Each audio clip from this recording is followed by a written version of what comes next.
Hello everyone, welcome back to the Mania 7K World Cup.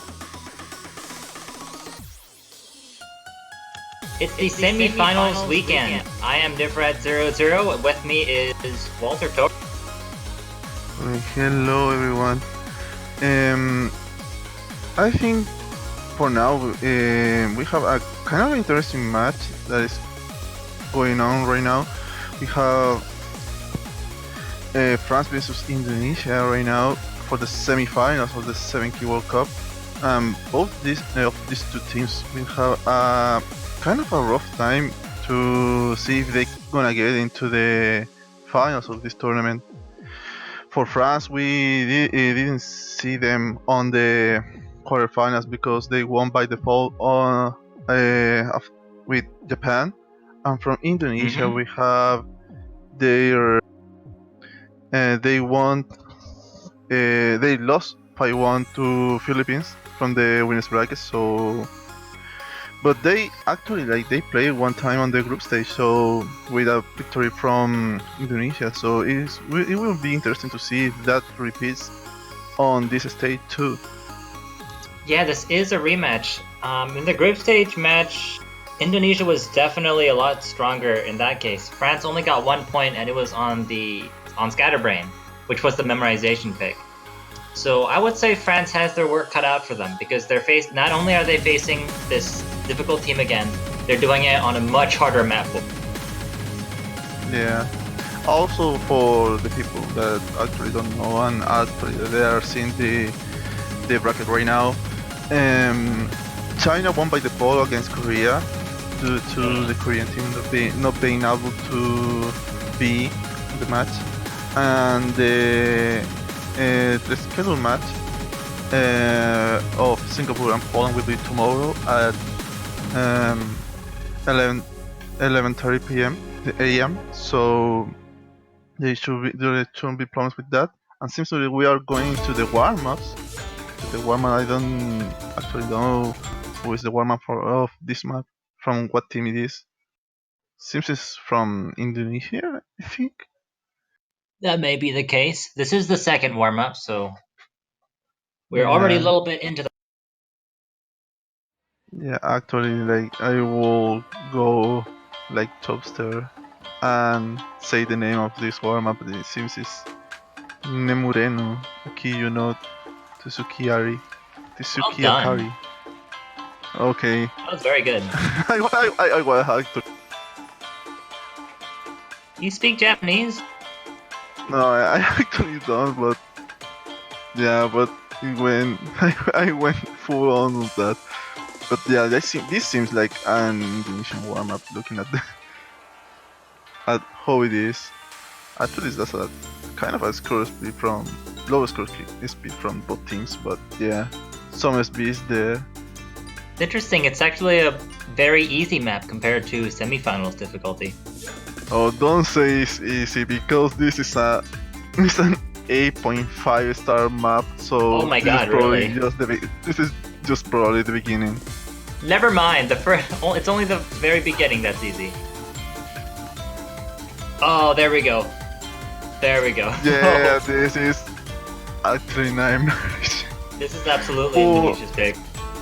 Yeah, full on long notes. Oh my god, those invers.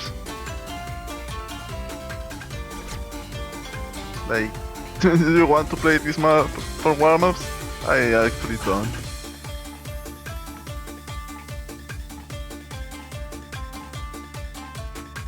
But yeah, seems like Indonesia has the lead on this warm-up. Like, they are known to have a very good LN-oriented skill set, so this is actually on their hands. But Antoine Elementary is actually doing well with this map, even kind of close.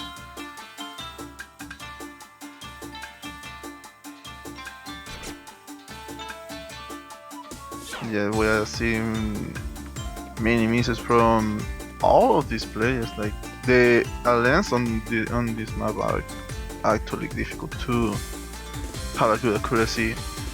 from both the picking the LNs and the releases on this one, like on this part. Yeah, no kidding. Indonesia has, you were saying Indonesia has a lot of strong LN players. I think France, over the years, has definitely improved their long note play, because it used to be that they were known mainly for their rice and accuracy, but this year they've actually been, not shying away from the long note picks and the SV picks, so I think they're working to be more well-rounded. I think we can definitely see that Indonesia has the advantage when it comes to 8-star long note maps, though. Yeah, with those sweeps and those inverse is actually a very difficult map. We are glad that we don't see these kinds of maps, at least on the semifinals. But yeah, not yet. Not yet. I wouldn't be surprised if we saw this next week, but... Yeah, some similar maps.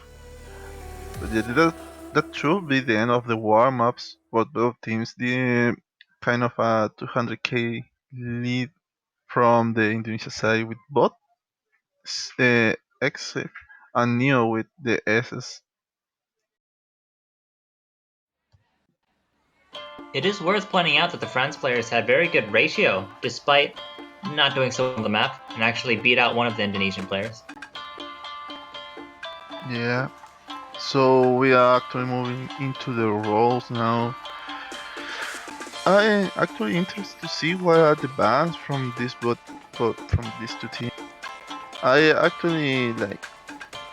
am actually betting on one on those bans being the SB pick from Seal, because I don't know if these two teams are actually they bother to memorize the whole team. Well, one thing that I noticed is that France never bans an SV pick. I went through all the matches and I don't think they've banned a single SV pick yet in the tournament. On the other hand, Seal's map, what's it called? Hagoromo is really, really hard, so I wouldn't be surprised if that's the map that finally got France to just give up. Yeah, we have seen the roles here. We have Elementaries with a 65 and Neo with the 50, so Indonesia will ban first and France will pick first on this map, on this match. So yeah, there it is. There is the SV pick from ban from the Indonesian side. No, I'm not surprised, because the last time Indonesia met France, France only got a point on the memorization pick, so Indonesia wants to get rid of that right off the... As far as Elementaires, I mean, there's so many long note picks now because the map pool's getting longer and longer. If they want to go for a long note ban, then I guess it comes down to which one they do. Yeah, that would be an actually good ban from the France side, but in some of the LN maps, I actually don't know. Probably time to love, but they went with the other SB pick. They went with Indoor K Nara. Okay, cool. No SV picks for the first match of the semifinals. Actually, the second match, technically, but the first played match. Actually, yeah, the first played match. So yeah, with both the SV picks, the thing is, what they are going to right now with France, probably with some of the rice picks, probably I'm gonna predict... Ooh, I don't know actually. Probably they can go with the Cotillard. I'm guessing Eternal Drain. I think I think probably it's a good pick, but they have not cold hands to have the speed for that map. Oh, hopefully they're warmed up. Yes. I'm just looking through the map list and I'm looking for one that's easy where the accuracy can shine through. But actually it's Proto Flicker. Oh, actually I should have known, because Proto Flicker, being a Court Jack map, it's quite easy to get accuracy on it as long as you can hit the patterns and move your fingers that fast. Yes, actually kind of on the easy side, but it depends on the accuracy of these two teams. And looking at their last match, it's known that Indonesia has some accuracy, so yes. it will depend of who of these 4 players will have a miss or have a bad accuracy on this one. This is also the first Court Jack map being played in the tournament, so that's exciting. Yeah. This is Good luck, have fun's coming out. Yeah, it's actually it's kind of interesting to see like Court Jacks on this stage of the tournament. Probably could be added on quarterfinals, but it's actually nice to see because we have some good accuracy players that can destroy this like jack maps, like short jack maps. Oh yeah. Like we have some past experience from some players on other tournaments, like Tom Cup, that they actually like destroy some of the short jack picks. So it could be interesting to see those here. I remember that.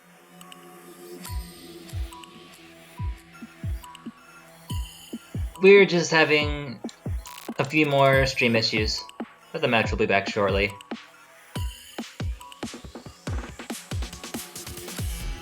I'm quite surprised that France banned the SV reading pick.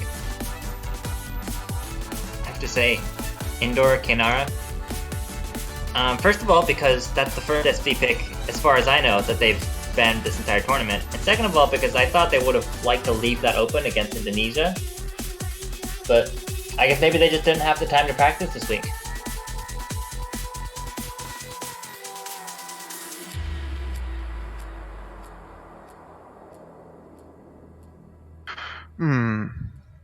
Yeah, it's not that I see both of the teams talking on the MP chat. It would be interesting to see both Antwa and Snowdrop having accuracy on this one. Probably Exip too. The thing is, probably I'm looking more into Elementaries having the accuracy for this map, because I know probably that Antwa can do this map with kind of some issues, but probably might match the score from the Indonesian side. I'm wondering if I know that Elementaires has good accuracy, but I'm just wondering if, because the chord jacks in this map are quite fast, there's a lot of really big chords, including 7-note chords, so I'm just wondering if Elementaires can, in fact, combo through this, or if it's... Because in chord jacks, it's either you do it and you do it really well, or you can't do it at all. So I'm just wondering which side of the line he falls.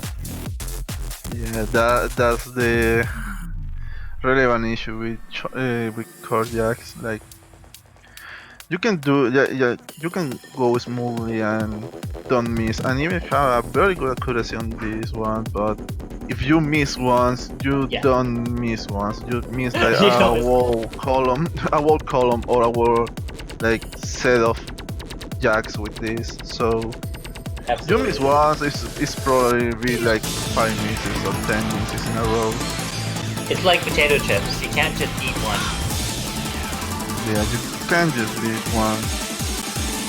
It's actually like it's kind of difficult for some players, kind of easy for others. It depends on the strategy from these two teams.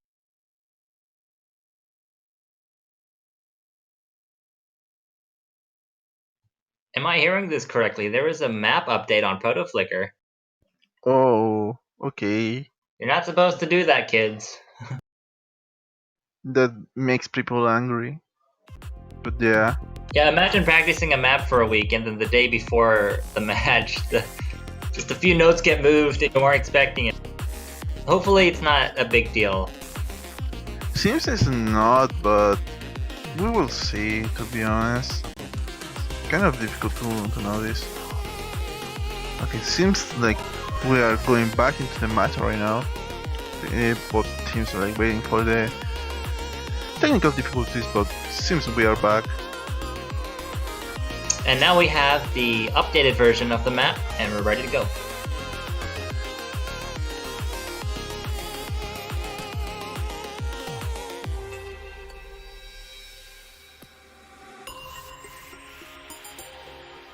Yeah, for now, I think. Meanwhile, we can say that you can buy both of these teams' banners on Oh the also yes. store for the, for the sum of 250. Probably you can do that in the meanwhile. Yeah, get in your bets before the match starts so you can have bragging rights when it's over. Yeah, the winner of this tournament will have their banned life for a little longer.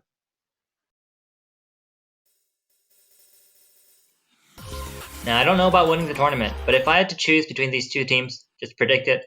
Another. Nope. Looks like we're going into the map. If I had to Okay, choose there it one, is. I think I'm on Indonesia's side. I know you're saying France has a chance with the accuracy to pull out ahead, but I don't think they have what it takes. That's just my Hmm, prediction. we will see, but these two teams, these the scores from these two teams are actually close right now in the opening section of this map. That's Seems like fair. there are like two, like if we see now on the like this is like 1k ahead for Indonesia, and What is wow, that? what Looks like what Exif was took that from? their Like hands off the keyboard for a second. yeah, it went full stop for actually more than a second. That must have There been is like 10 to 20, like 10 misses at least. yeah. Yeah, probably I didn't catch it that actually like failed the map, but it went all the way below the 95% accuracy. It's actually like getting up quickly, but like it went like full like 30k leading to the France team. Yeah, that might be the lucky break France needed for this match. Probably actually an issue for an exit, like probably a lag issue or something, but it's Yeah, actually strange that could have been anything. Maybe a water bottle gets knocked over, oh my mini god. earthquake, lights turn off. Could have been anything. Don't talk about earthquakes for Indonesia.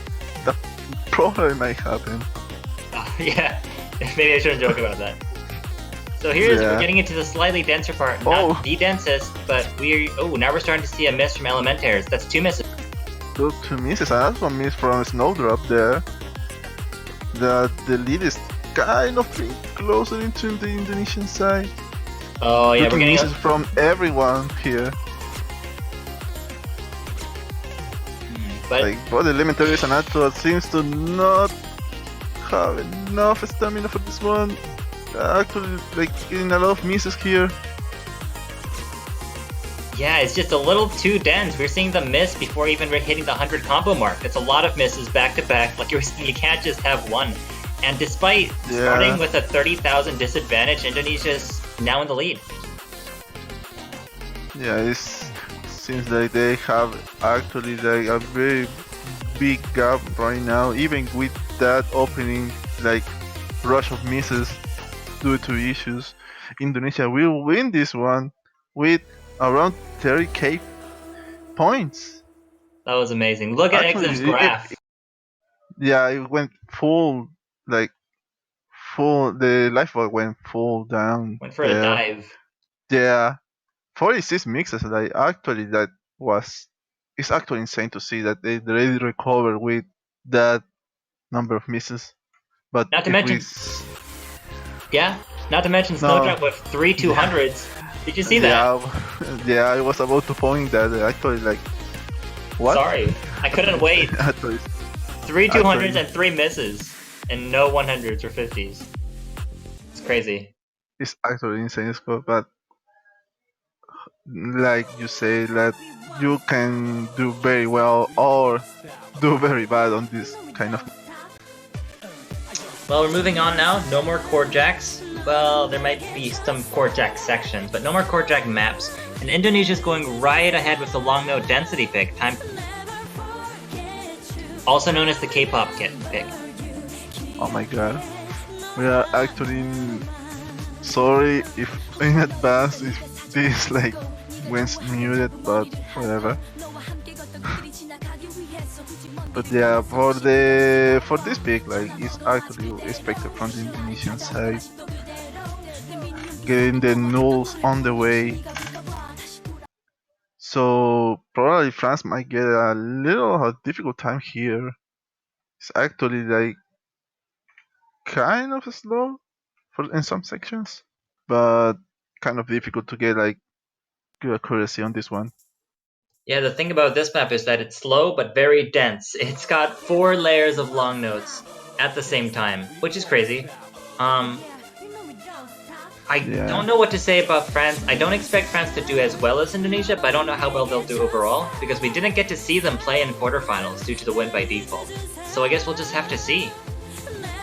Yeah, I think like France has the ability to tackle these long notes, but I don't see like they having the accuracy on these ones. So probably it might lead into France not having misses on this one to have some chance to take this one, but we will see during the map. Interestingly enough, we did have a sub on Indonesia's side. Niu came in, and whoops. As far as accuracy goes, both of the France players are actually doing better than you, but worse than Exif, which is kind of making the score right in the middle. It's flickering back and forth. Yeah, this is kind of interesting to see, but we saw the Trojaks there, some shorts there, and we see misses from both Exif and Elementaries. Yeah, with that little transition section, Elementaires tanked below 99%, and that gave the lead over to Indonesia. Not to mention a couple more misses from the France side on this slightly more denser long note section. Yeah. They're not doing horribly though. Antoa has the 2000 combo, holding same with Niu. Accuracies are not horrible. They're not missing a whole bunch like they were last time.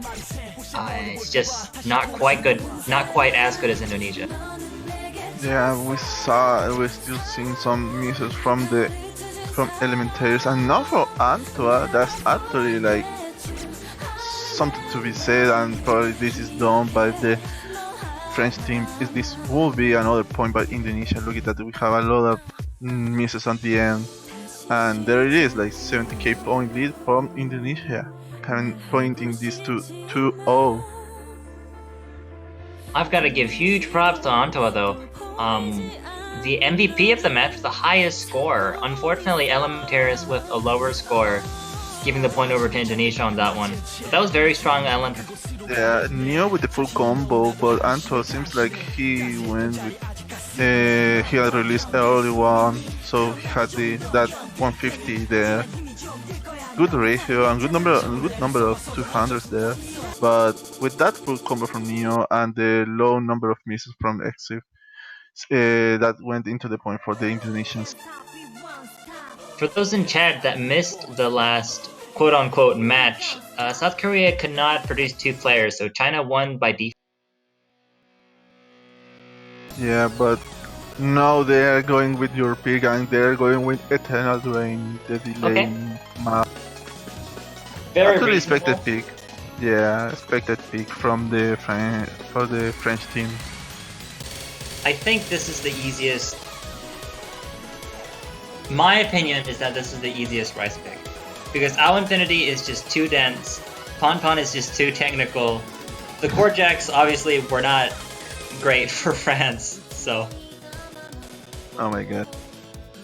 Well, this is the brick wall for some teams that most of they actually go with the race picks or the long note picks, but the long note picks and the race picks on this pool are actually insane. So there are above the skill of some of these players. So it's actually this is the moment when we see people like struggling with some maps, and with the skill set that France has, probably this is the easiest respect that they have available. Well said. They have like they have Our Infinity. They have even like Ice Angel, but probably Ice Angel is too long for them. Yeah. Ice Angel is hard even if it wasn't 6 minutes, but then it's also 6 minutes, so. To be fair, it's even harder than the one that was used on Tom Cup, so it was already like hard on that time, and it's even more hard now. In the transition, we have a drop from Exiv that gives France the early lead, both players still holding full combo. That's Elementaires with a miss, one player holding the full combo. And more misses from all around. Well, all around misses from all the players, but still the lead on the French side. Yeah, I gotta say, it looks like these players are not quite up to snuff on the speed of their fingers, but France, with a small advantage. Actually, it looks like both of the France players are beating... they're about equal to Snowdrop, let's say. And Exif is falling behind slightly. Yeah, but we see another miss by Antor right now. Some misses there on the break side of this song. But we have another full delay in some seconds right now. It should be starting. There it is, and the blob keeps dancing. I felt like it was about to go back over to France, but Indonesia is holding onto it for now, clinging onto it for dear life. Yeah, misses from Snowdrop and Elementaries. As if and Antoine getting the hang of these streams, so it's still close, but we will see what happens at the end. Oh, more delay streams. Oh, it seems like Indonesia has found their second win though. They were struggling a little bit at the beginning, but now they're consistently holding a higher accuracy than France. Yeah. They drop some accuracy at the end, but there is another point by Indonesia. This is even closer with around like 15k. Hello, if you see the accuracy from both these, is actually like it's not the best, but it's what is expected from the speed of these delay streams. Absolutely. Worth mentioning that Elementaire is actually showing up there with the greatest Rainbow 300 count, but the lowest score, unfortunately. Indonesia already has their pick strategy decided because they're picking right off the bat, going straight to Rock Hill. Well, this actually how this match is gonna go. It's going to be like rice versus noodles. So yeah, and if you ask me, it seems like they're picking from the easiest to hardest. So it's actually a good strategy, even if some players like they go from hardest to easiest, because the harder is the map is it has more problems for the other teams. So yep. Now this from a player standpoint is actually like nightmarish to play too, because it's full no notes, not a single note here. So it's reminiscent from the 4-key map of this one that also has no single normal notes. But the patterns here are actually like the releases and everything is insane. So probably France might have a difficult time here playing this map. Yeah, I would say that's an understatement. One thing in France's favor is that there are actually more single note picks than long note picks. There's 4 long notes and 5 single notes, and 2 mixed. But that's not going to help them if they don't get any points, because Indonesia only needs 6 to win. Yeah, this has been a best of 11 map. They only need 3 more maps to win this match, and with this one on the way, we'll see that the scores are kind of close with these long notes, but it depends on the releases, as we've seen like Antoine missing on those releases there. It seems like every match in this game either starts in France's favor or is right down the middle, and then Indonesia just picks it up as the map goes on. There's 2 more misses from France, 3 misses, 4 misses. Actually, 1 from Indonesia's side too, but overall they're holding much stronger. Yeah, we see Elementary having some issues with the middle column, but these releases are like absolute worst thing to play, especially in Scorby too. So yeah, if I had to guess, while Jinden was making this, he probably had a pair of dice in his hand, and every time he put down a long note, he rolls the dice and it tells him how long to make the long. Oh my god. Yeah. but we are going to the end of this one, and seems that the list is actually too big for France to get something back. But an ending miss from Esif, but is not enough, and this will be the 4-point by Indonesia.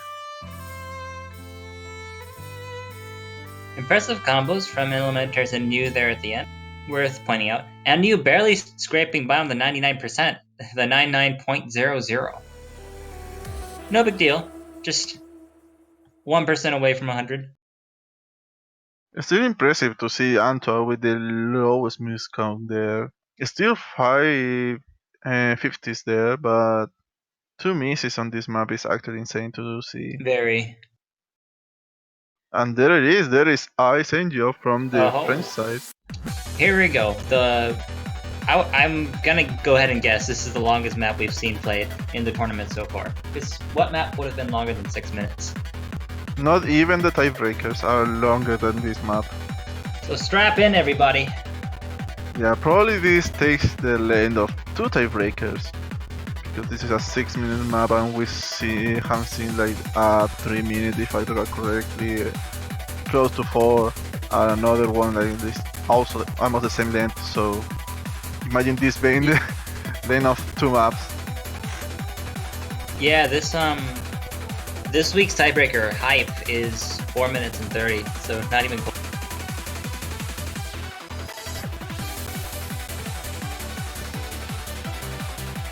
Seems like Indonesia's been swapping out Snowdrop and New pretty strategically. I'm wondering if one of them is better at long notes, one of them better at rap.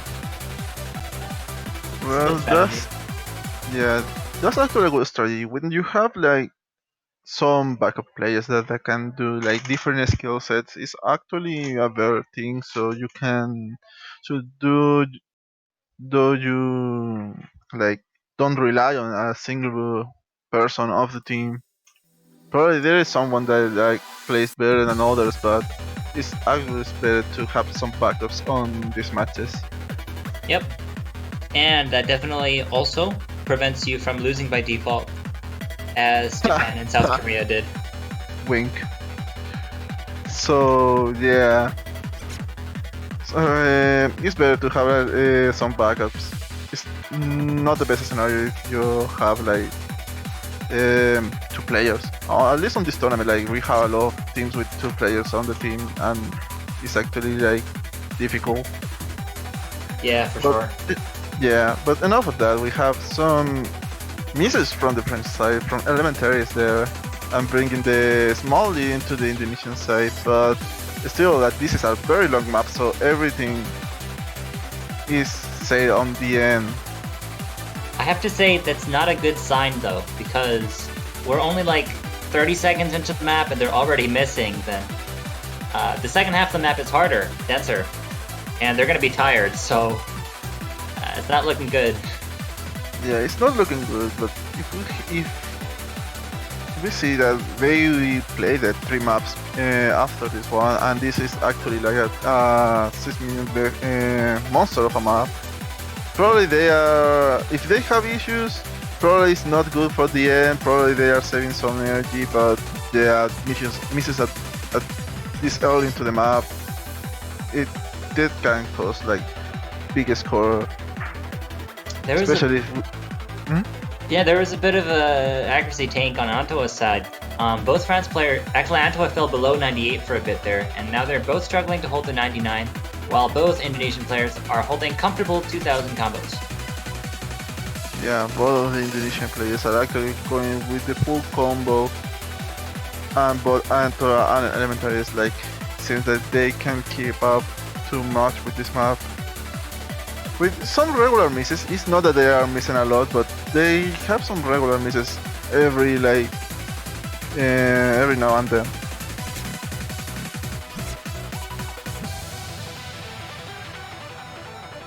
And we see misses from Exif, first miss of the Indonesian side.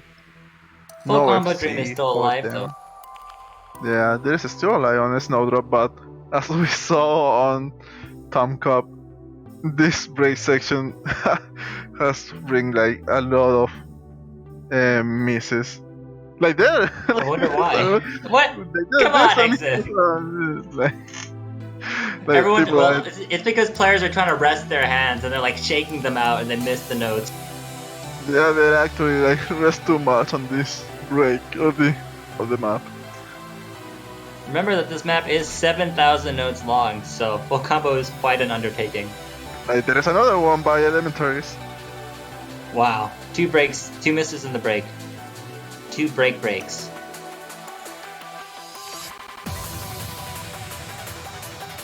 They slowly enter into the second half of the zone. Just one half. 3 minutes have passed. Oh boy, it's only been 3 minutes. It's only have been 3 minutes. I could have gone and gotten MWC food by now. Yeah. But we are now entering the denser section of this map. And if you feel that your hands are like on pain, don't stop because we have still like 2 more minutes of this one. If it feels like your hands are in pain, too bad. There's no Too more breaks bad. in this song.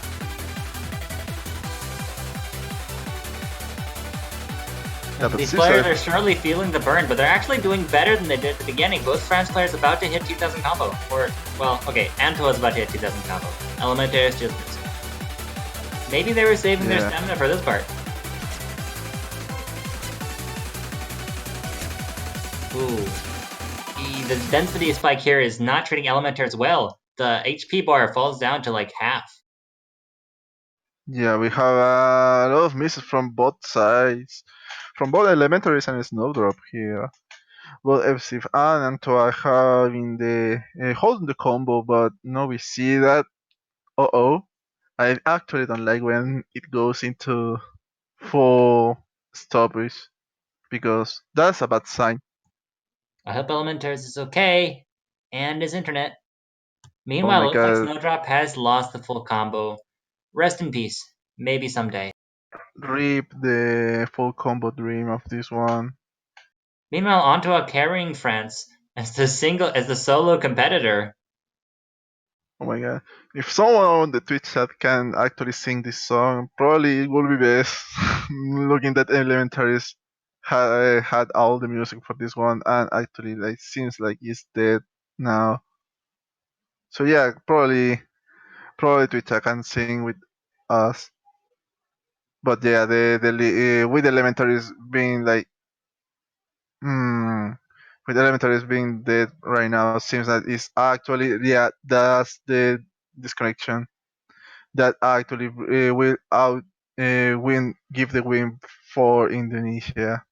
It's Oh, actually imagine the nerves when you have like 6 minutes and this song like your client crash at the end of this one. Like that's it's just actually crazy. infuriating. Yeah, it's actually That's just so infuriating. horrible. It looked like Yeah. Indonesia was going to win anyway, but that's just a very sad way to go out.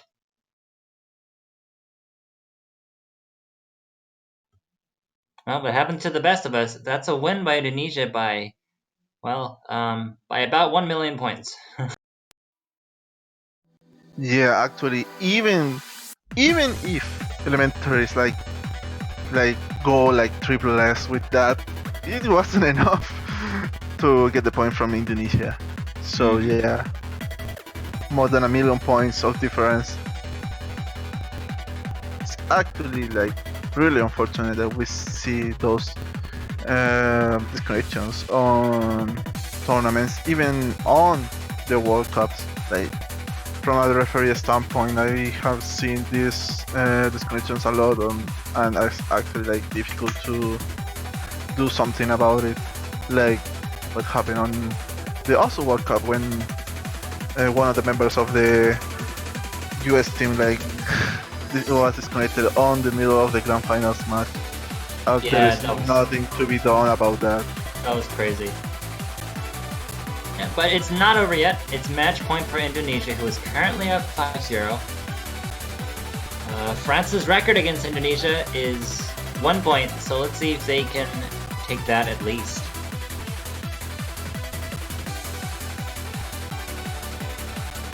Yeah, this is actually like Indonesia's pick right now. So we have like 6 maps remaining. We have Infinity, we have Ruro, we have the Apocalypse, we have that Chroma map from Bonko, we have Bekarusa and Crossing Blue. All of these maps in particular are actually hard to do, so seems they are going with Apocalypse. Oh, France chooses Apocalypse. Was it France? Is this Indonesia's pick? It is Indonesia's pick. This is Indonesia's pick. Yeah, I got messed up. I was like, what is France doing with the LN pick? But no. Well, it's actually a nice strategy. If they know they are good with the lens, it's not surprising that they are still going with that strategy, going with all the LM picks. Yep. Not with the LM strings pick, so this is actually a very rough time for the French team. Yes. But at least we get to listen to some nice piano while it happens. This is actually a nice song by Cruz. Also to add, this is a good map from King God SSI. Yes, very good map.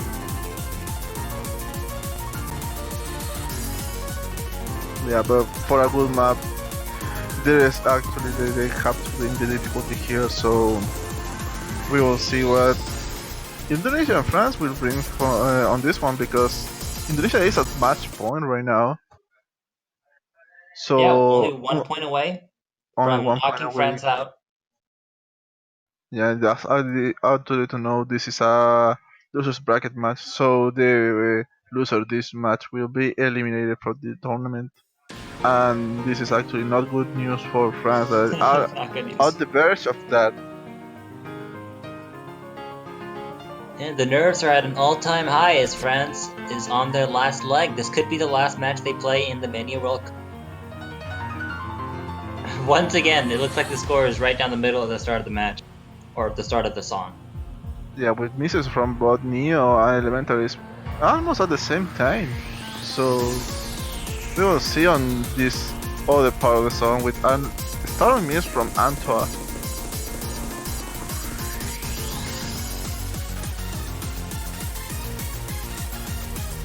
Now the hardest part of the map is the long note streams at the end, so I'm not surprised that it's pretty close at the beginning. Still, yeah. we even in the, I'd say the easier long note part, France is still finding a couple of misses. Yeah, we have some misses from both the players on the French side, so it's actually not good news from them. This is from Elementaries and no from Antwa. From the Indonesian side, they actually have no problems and no issues with that. Both players are holding very well on this one. Until I say that, because Neo actually misses at the end of that stream. At the very end of the long note stream. No, some chores there. Yeah, the lead is actually going more and more into the Indonesian side, and with this slow part, seems like there is a the dreams of the French team are going slowly into the dark. Oh, it's so sad, but it's true. Yeah. Here we go with the the triangle part, as I like to call it, with the crazy releases. Yeah. A lot of stairs with a lot of releases. Yeah, with that side, the lead is still going to the Indonesian side. And it seems that there is a point of return here, so unless like something crazy happened like on the last map, this will be a point by Indonesia and bringing this match into a sweep 6-0 for Indonesia. Another miss at the end, but yeah. Oh, I almost didn't see that one. There we go. That is Indonesia winning against France 6-0. Very strong performance from both teams, but France now France in the semifinals, they caught a lucky break in the quarterfinals against Japan, but now they were a little bit out over their heads. And Indonesia will be moving on to actually, since it's the semifinals, they need to play 2 matches. Yeah, they need to go play tomorrow against the winner of the other loser bracket match, Macau versus Thailand. And if they win that match, then they'll be moving on to the finals, where they get to play against South Korea, of all. Yeah. Imagine going into the finals with South Korea on the losers bracket. That actually is insane. That's to the say worst the least. feeling. Yeah, the worst What are you feeling. doing down here, Oh my. And that match, Macau versus Thailand, is coming in 40 minutes from now. So yeah, we actually have 40 minutes to wait until the next match.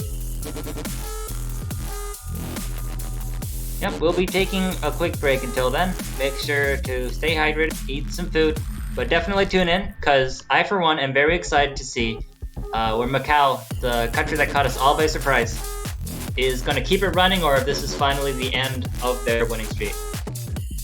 Yeah, this is actually the remaining lower seed that is going into the tournament. So I hope the best for them on this match.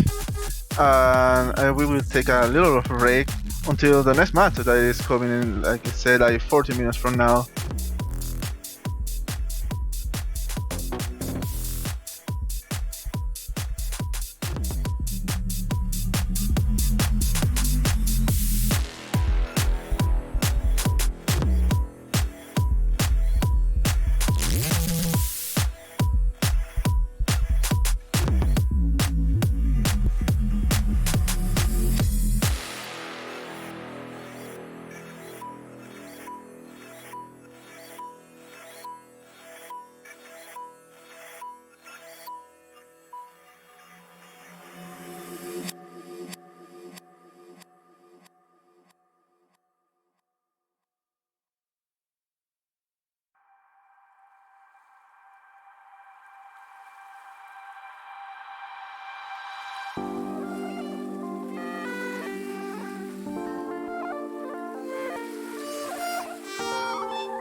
Break it.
Break it.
Hello, everyone. Welcome back to the Mania 7Q World Cup for 2019. I am Stupid Man, and I think I'm alone right now, at least for the next 5 or 10 minutes. We should be getting started very shortly, though, with Macau versus Thailand, which, honestly, I'm very surprised that we've got Macau lasting this far into the tournament. Only 2 players. Actually, that's really crazy. They might be the only 2-player team that's still in this. Might need to fact check that real quick. Regardless, that still makes them a very strong team. And my alarm is going off. I'll be back in like 1 minute. Whoops.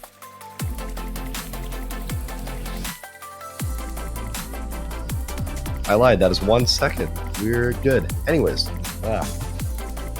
Macau having 2 players, Idcuse and Capchon. Capchon showing very, very strong performance in the group stage with his very good accuracy. I'm not sure if that's going to last all the way up to semifinals here, but we'll definitely see. I know Idcuse is probably capable of playing some higher tier things too, so at this point, it just really comes down to whether or not they can outplay Kenzie on Thailand, because I think Kenzie, while being Thailand's second player, has a bit of accuracy issues as we've seen basically throughout the entire tournament. No, we got everyone in the lobby right now, and of course, exactly the rosters we've expected from both teams. Obviously from Macau, but Thailand, Lost Cool and Kenzie being definitely the best players.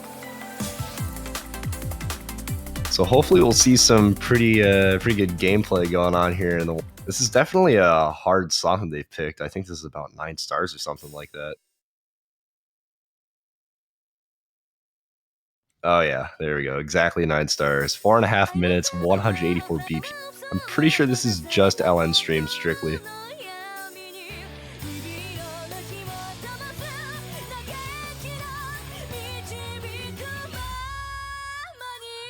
Kenzie actually getting the first miss there. Man, if Macau actually somehow won this warm-up, that'd be insane. Although honestly, I don't expect that to happen. I think it might be at this point that if you look at everyone's accuracies, Macau's got maybe around upper 95, low 96, and so does Kenzie. So I think at least all 3 players besides Lost Cool are pretty much matching each other at this point. If we look at Lost Cool, 99.59, he is absolutely the carry that Thailand needs for this match. And I think that if the map pool is hard enough for these players, Lost Cool can definitely take advantage of that. It's crazy because there's so many misses coming from all the players except for Lost.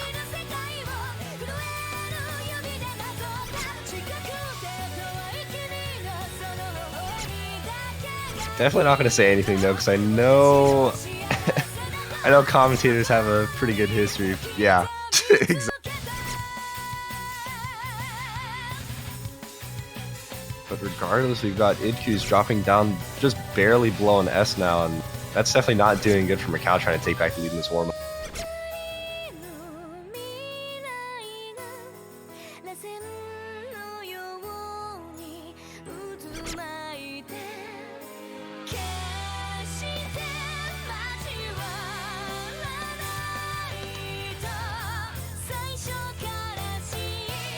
Alright, and Idcuse now just branching up above the S mark again.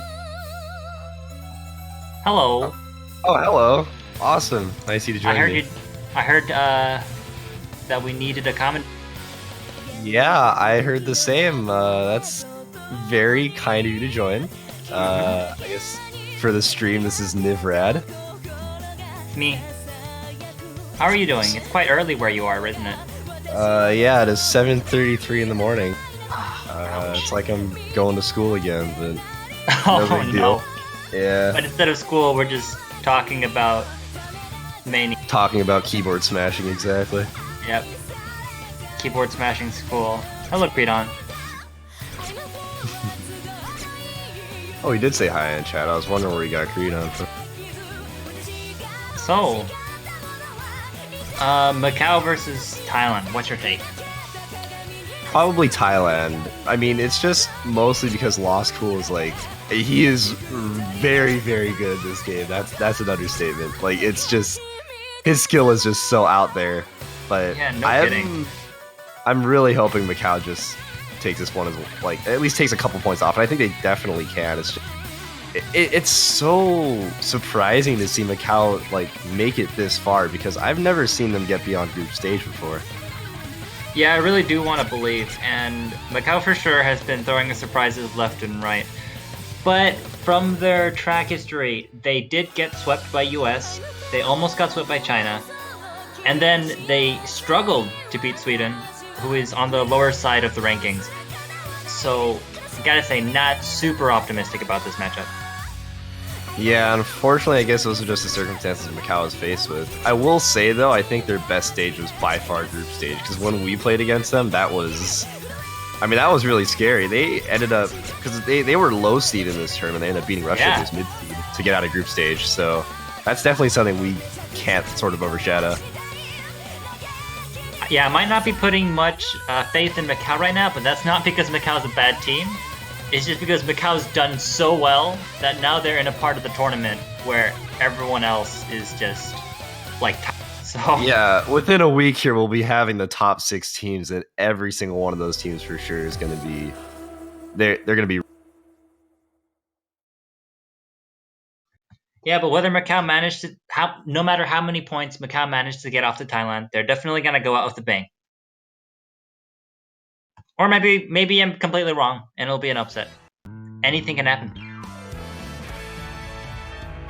Actually, I will say I'm a bit surprised with the warm-up results because earlier we saw Idku's, Captron, and Kenzie all being pretty close to each other, but Kenzie, I guess, really picked it up in the end. Yeah, maybe getting warmed up. Well, I guess that's the whole point of a warm-up. That would make sense. Looks like the rolls are coming out. No, this is definitely Thailand's warm-up. We got one more warm-up. Okay. It's a Lost Cool map with a very interesting song choice. Oh, yeah, I see. Which is not too unexpected coming from him. No, I suppose not.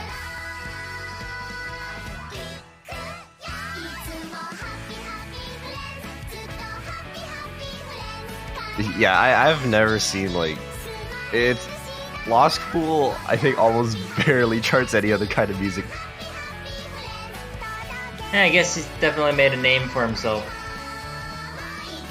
Yeah, no kidding. I think the well, actually, nah. I'm good on saying that his new nickname that I've seen being thrown around is. Yeah, let's pass on that one. Yeah, I'm gonna pass on that one for sure. I think the guys behind the curtain might be a little upset. Oh yeah, that's definitely for sure.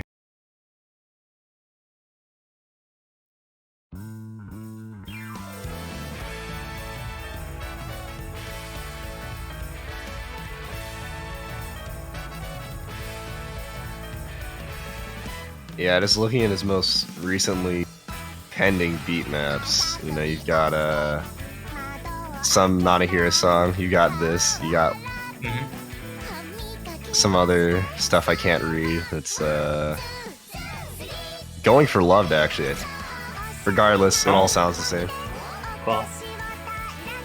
Now we know all about Macau's history, but as far as Thailand goes, they did not have an easy path here. I believe the last match they were actually playing against USA, which is the team you're feeling. Oh yeah, no, their matchups have been pretty crazy. Like it's surprising that we actually had to play each other in quarterfinals because we're both teams that I guess while we aren't, it's not like we're not a Korea and we're not like a China or anything, but we're still like fairly evenly matched with Thailand, I want to say, and it's just it was really, I think, a tough matchup for both teams. So honestly, either team, if any one of us lost, like it would have been totally understandable. Yeah, but if I recall correctly, I think I was commentating that one. It was just like one breakpoint on the side of the United States that finally knocked Thailand down to lose. I think it must have been Oath Nova Apocalypse or something. And I think we got relatively lucky on. It was absolutely Oath Nova Apocalypse. So yeah, that's Thailand's warm-up. That was also won by quite a landslide on Thailand's side. Yeah, that's mostly due to Lost Cool's one missed run there. Wow, it is his own map after all. IDQ a good showing with a 97-point roll. 97, alright. So that's a 3% chance to beat that. And I'm guessing that's not going to happen, so... 30 for Law School. Yeah, 30. So, understandably, no win there. Thailand going to be banning first, and I'm going to assume... Well, actually, I don't know. Both of these teams are fairly LN-oriented, so... Maybe Thailand will go the accuracy route, or if they seriously feel like it, maybe an LN pick they're just not comfortable.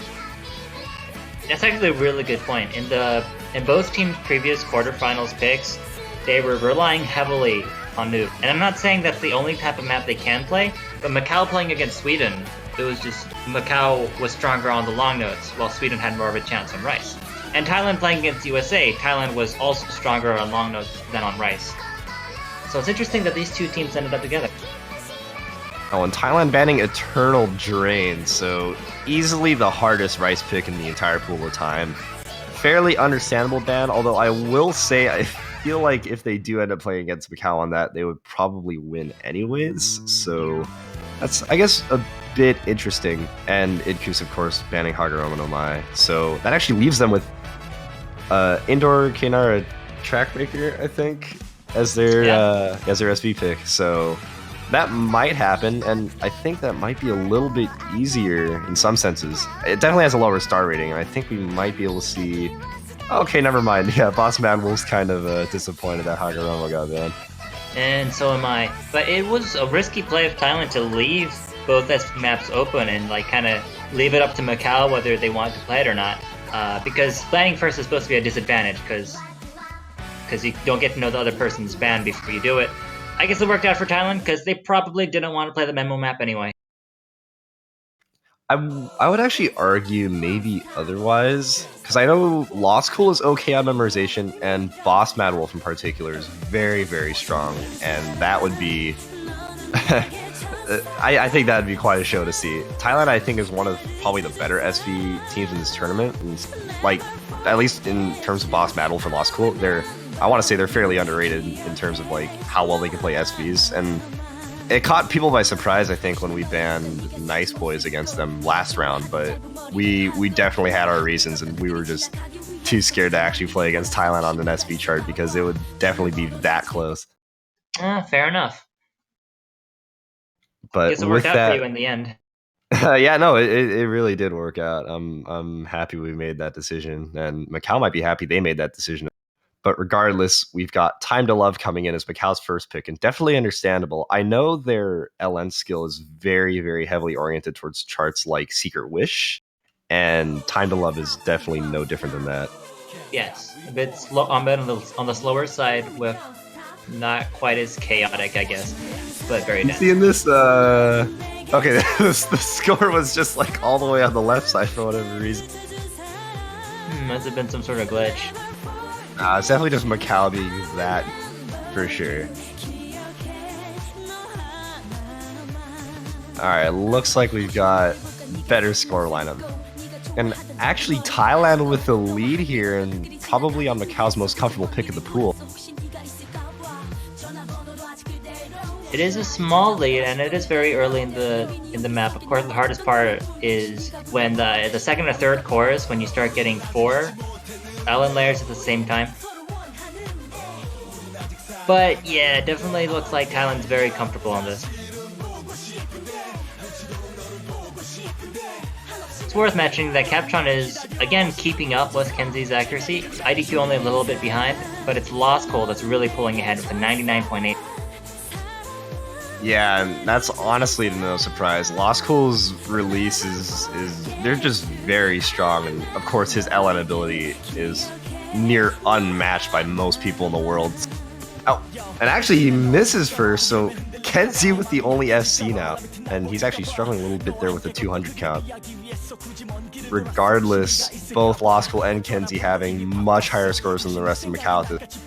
It seems like they're going to be taking this one away unless something, you know, catastrophic happens. Yeah, absolutely. And that was Macau's pick too, so. I don't know, I would say maybe Macau should rethink their strategy, or maybe just stick to it and pray for the best. Yeah, I feel like maybe they just got started off on the wrong foot.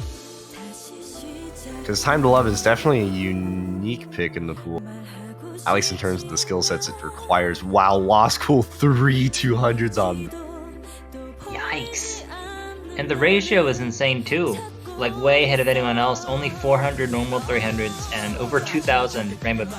Yeah, pretty much the other three players are matching each other, but Law School's managed to have that. And that's why Thailand is so high up in the ranking.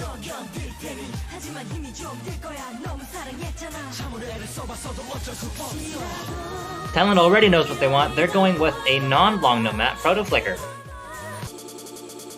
I find that very interesting. They've picked a rice pick that's very accuracy oriented and requires enough precision that if you mess up like once, like maybe you miss once, you could completely compromise your entire team. That's true. What I'm thinking is that, well, on paper it's an accuracy pick, but only if you're able to do court jacks that are that fast. You know what I mean? And I'm not sure if the players on the Macau team are quite up to that standard, which means it might not be so much of an accuracy pick as much as it is how long can Macau hold on to the court jack. Oh yeah, I didn't even consider that because there's a lot of really dense chord usage towards the end, and I could imagine maybe one or two players here really starting to rush though.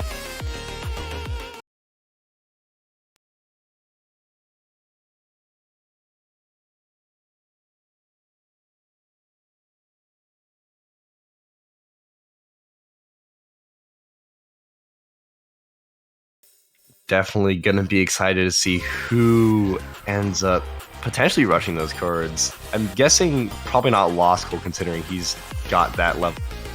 Yeah, probably not.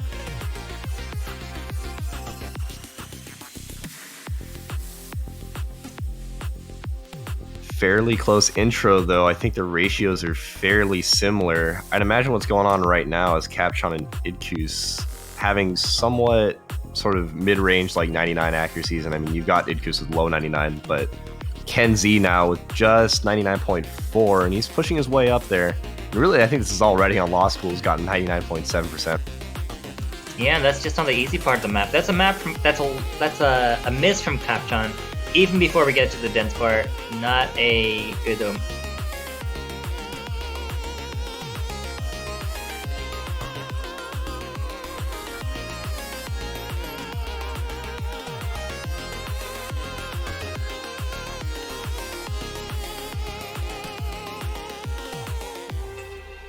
Hey, this was a good observation. In the Twitch chat, these are the two same maps that started the previous match. What did I just say? The same two songs that started the previous match, except I think maybe in the other order. Because I find it very interesting that Time to Love was actually picked like as one of the team's first picks. It's a very like unique LN map, and I don't really see it or see those kinds of like LNs being used often in most LN maps. So the fact that a team is like that confident on a pick like Time to Love is very surprising. Well, I'm gonna have to check. It was Indonesia though, who was very good at long notes. So. Oh, true. Yeah, I suppose that makes sense. I feel like the only other LN pick I would really favor them is the Apocalypse. Moving back to this match, we've got a lot of misses coming out from Macau now, and Thailand really solidifying that this pick was a good one. Oh yeah, I can see a bunch of 200s on IDQ screen. There's some misses going back and forth as well.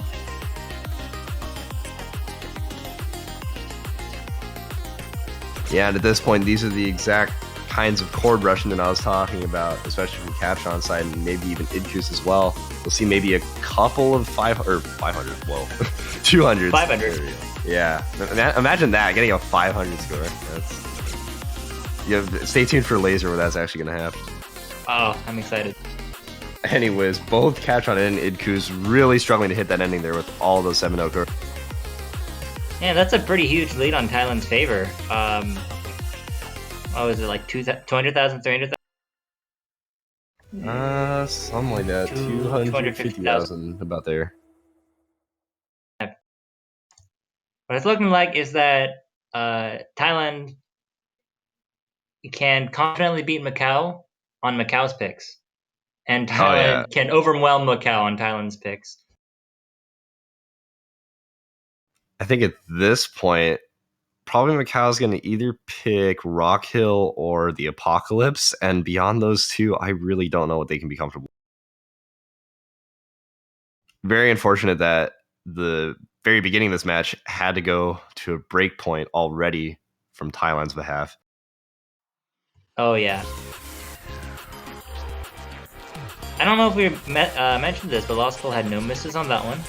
Pretty impressive. Yeah, his score on that was unreal. Probably matching a lot of the like top 4 or 5 teams in this tournament for sure. Yeah, that was a 989k, in case anyone missed it.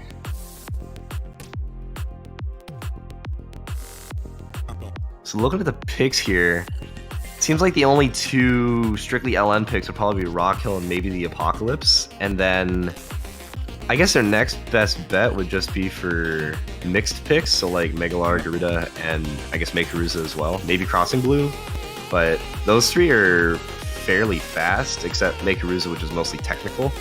I think Thailand would probably have the advantage on those 3, so at this point I only really see 2 picks coming out here. Yeah, and at this rate, Macau's only gonna get 2 more picks, because if Thailand keeps getting point after point, that's all the picks they're gonna get before the end of the match.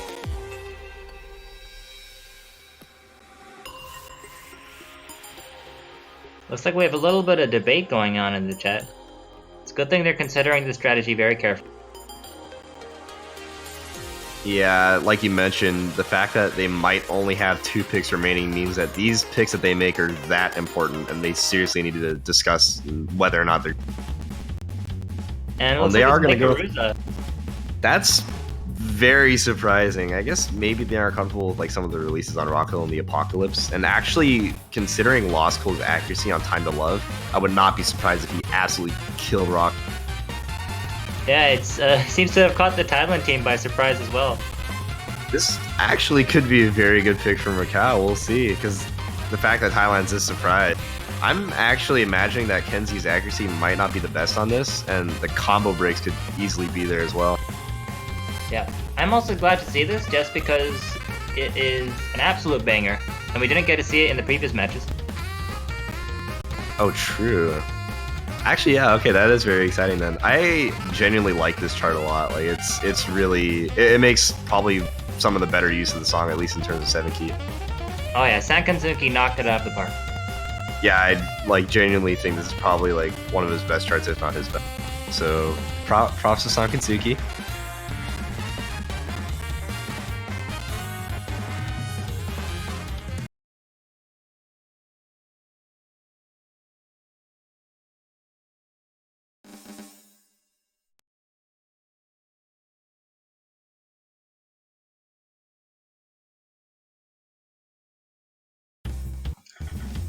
Alright, here we go. Macau's pick, one that caught us by surprise, but based on the discussion, I'm inclined to believe they know what they're doing.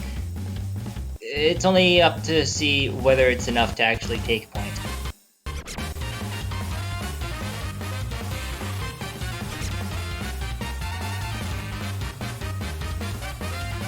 The client is being a little bit slow, but it does look like we had a miss from IDQ.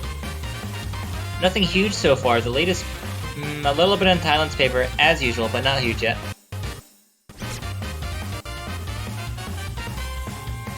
Oh wow, yeah, this client's got a mind of its own, right? Yeah, what he really wants this to be an SV map. Imagine SVs on this map. That'd be insane. Oh lord. Also, I Yeah, did mention combo breaks like earlier, and the fact that IDQ's missed this early, I guess, really is not going to fare too well for Macau at all, because Kenzie and Lost Cool still holding their combo, and actually Lost Cool with this high accuracy is honestly probably going to settle.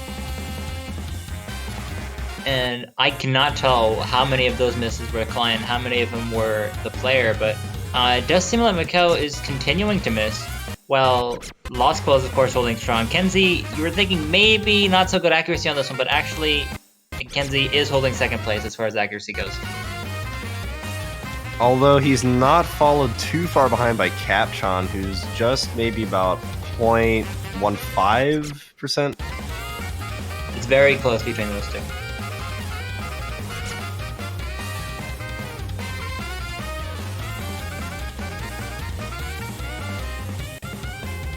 Yeah, the blue bar is just growing longer and longer as the map goes on. And we're not even halfway in yet, and there's still the solo to hit too. And I mean, I think just given how it's gone so far, Idcuse and Capchon definitely might have issues.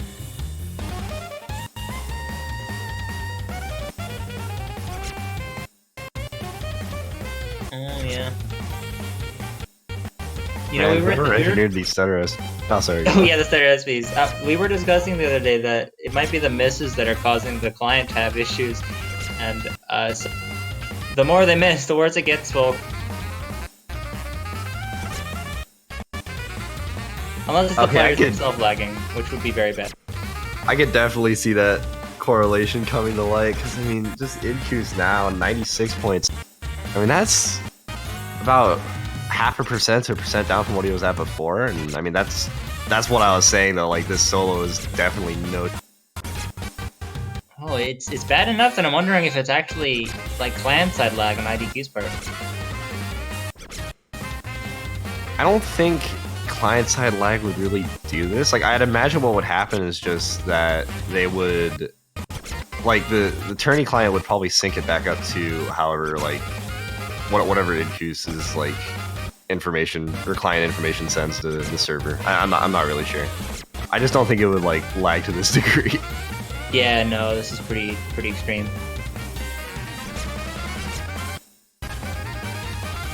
Oh, even Law School dropping on that huge LN bracket on the, I don't know what that was, like the brass. Definitely some very dense pattern for sure. Quite an understandable miss as well. It really picks up in density there. Oh, and missing again towards the end. Actually, I will say it does, I think more jacks end up coming in towards the... Yeah, just a little bit. The technical part of the map definitely doesn't go away.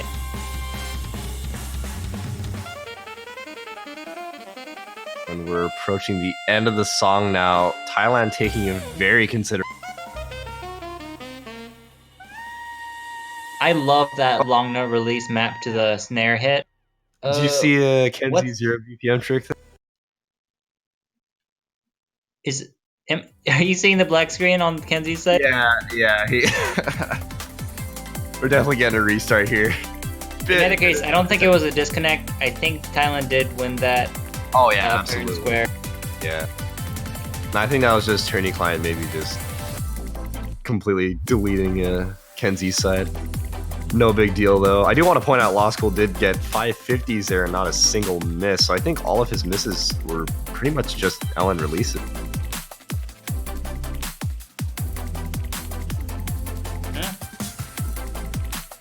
At the very least, on the long note, Thailand seems too strong to take down. I mean, I think overall Thailand just seems too strong to take down. It is worth noting that they will have to play another game after this weekend. I think, like, yeah, that's if they win, I should also add. But that's going to be against, the winner of this match plays Indonesia, I think? I might be wrong. I'll go ahead and check as well. Regardless, it looks like we should be back up pretty shortly with the tourney client, and we...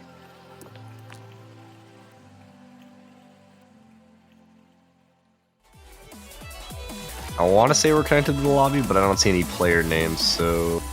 Oh, nice, we got OWC here, I think. Oh, wonderful. Oh, there we go. Oh, they picked indoor? well. I mean, if that Boss pick Battle is Wolves open... play. Wait, hold on. This is Thailand's pick? Yeah. I mean, it's gotta be if Boss Mad Wolf is playing. Oh, fair enough. Also, yes, it is. They are playing Indonesia. Because Indonesia beat France just a few hours ago. So that means Thailand has to play against two LN-oriented teams, just one probably marginally better. Yeah. And I'd actually imagine Indonesia would be a lot tougher.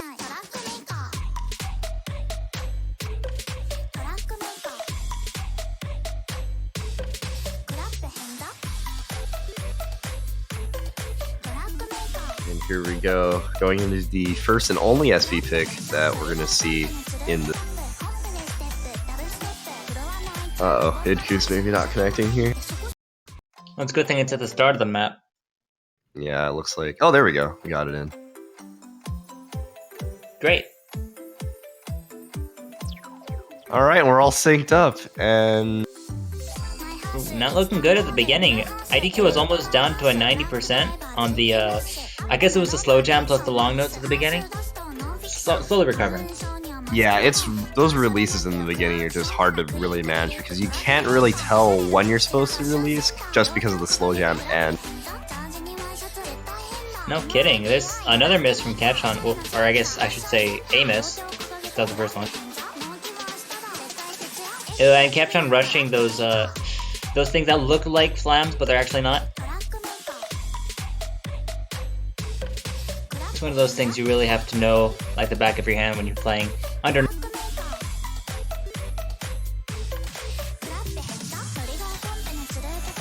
all three players, or actually three players, everyone besides Boss Mad Wolf, who, you know, like I mentioned, is probably the SV powerhouse. And Thailand's really just got all the SVs in this down. I'm very surprised. Yeah, huge props to Thailand. You weren't kidding earlier when you said that they were well prepared. Yeah, their SVs are probably some of the best in this tournament, and like really, they're underestimated.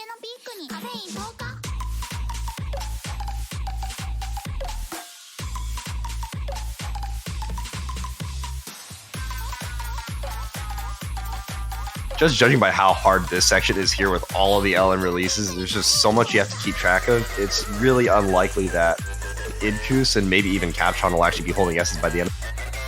Oh gosh, look I at- looked away for a second, and when I come back, everyone's missing left and right on this. Yeah, I mean, everyone, if you just look at the accuracies, they're just completely tanking. We've only got one person just barely blown it, and Idkus below an A.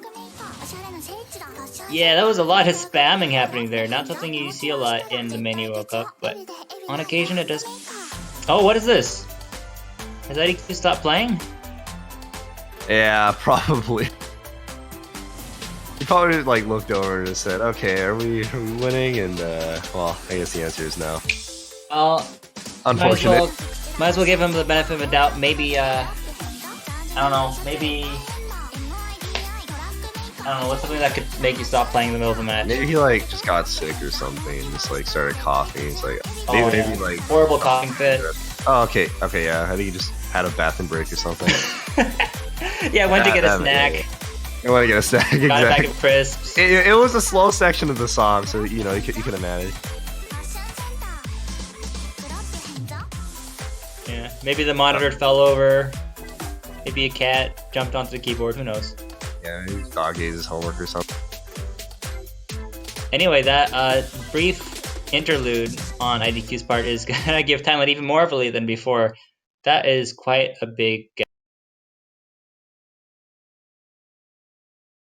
So we do actually get a C coming out. Only one S from Lost Cool 96.01.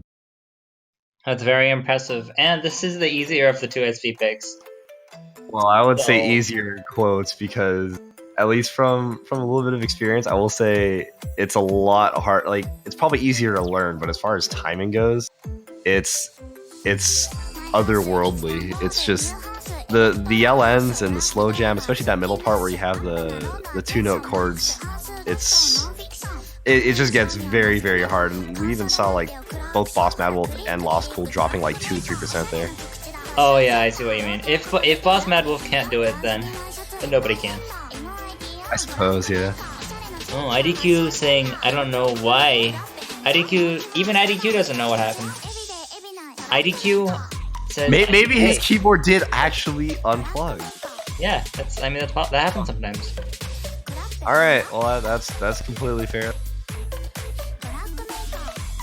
All right, time for Macau to debate again because this could be their last pick in the Mania World Cup, not just the match.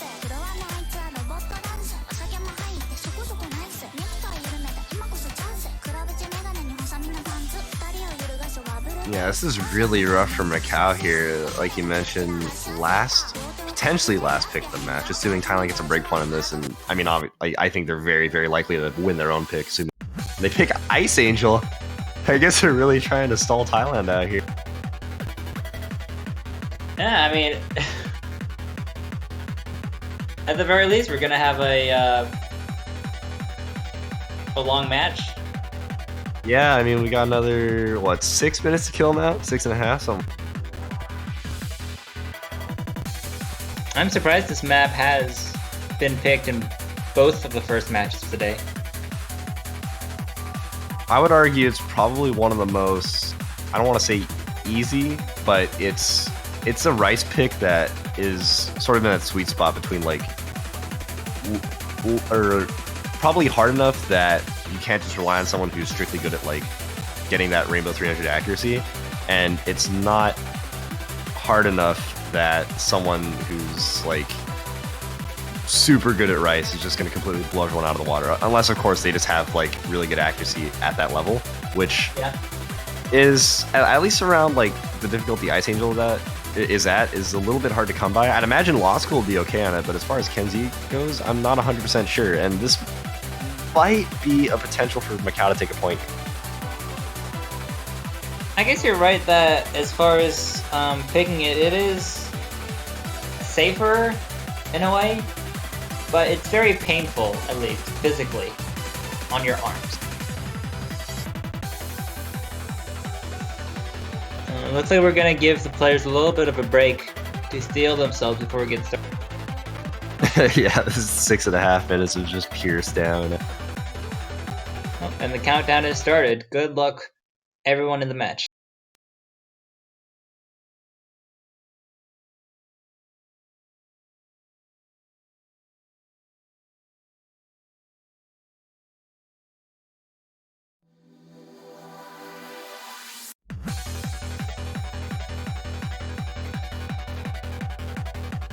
And I still, oh, here we go. Now we got Thailand with the handicap. All right, there we go. Fix itself now. Kenzie's having actually a lot of trouble with the intro, I think. I was trying to see if it was still off sync, but no, it's just Kenzie, I guess, dropping a few 200s in the beginning. Or more than a few. Yeah, I think if Macau's lucky here, they might have found Thailand's maybe weak spot. I just don't know if it's too late for them.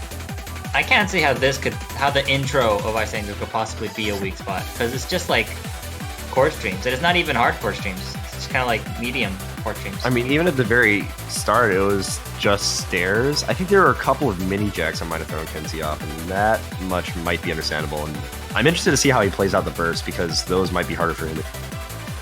Either way, it seems like Kenzie is back in the group, now holding the lead for Thailand by quite a bit.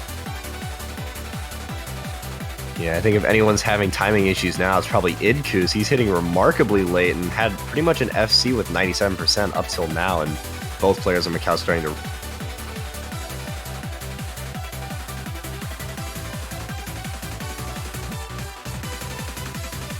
Ooh, the transition part is giving IDQ and Caption a lot of trouble. Yeah, unfortunately, it does not get any easier than that, especially towards the second half of this song. The density really picks up, and especially the ending bursts are just, like, you need to be very, very experienced.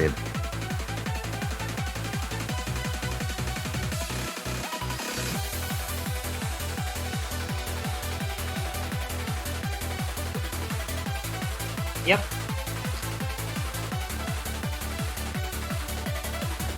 I'd imagine at this rate, I'm not 100% sure if Idkus is even going to, but we'll see. It's definitely something we need to hope for here, especially on Macau side if they want to really maintain this, or maintain a potential point here. Yeah, yeah.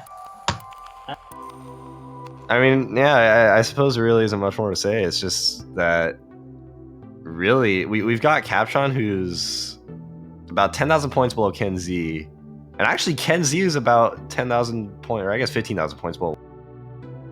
That's quite a difference. Yeah, unfortunately, most of that difference comes from Idkus not able to hold an S past the first half. Slightly concerning, I guess, on Macau's side, but also just unfortunate in the sense that it's really going to pick. Wonder if we're going to see any misses in the break section, which seems to be somewhat of a tradition.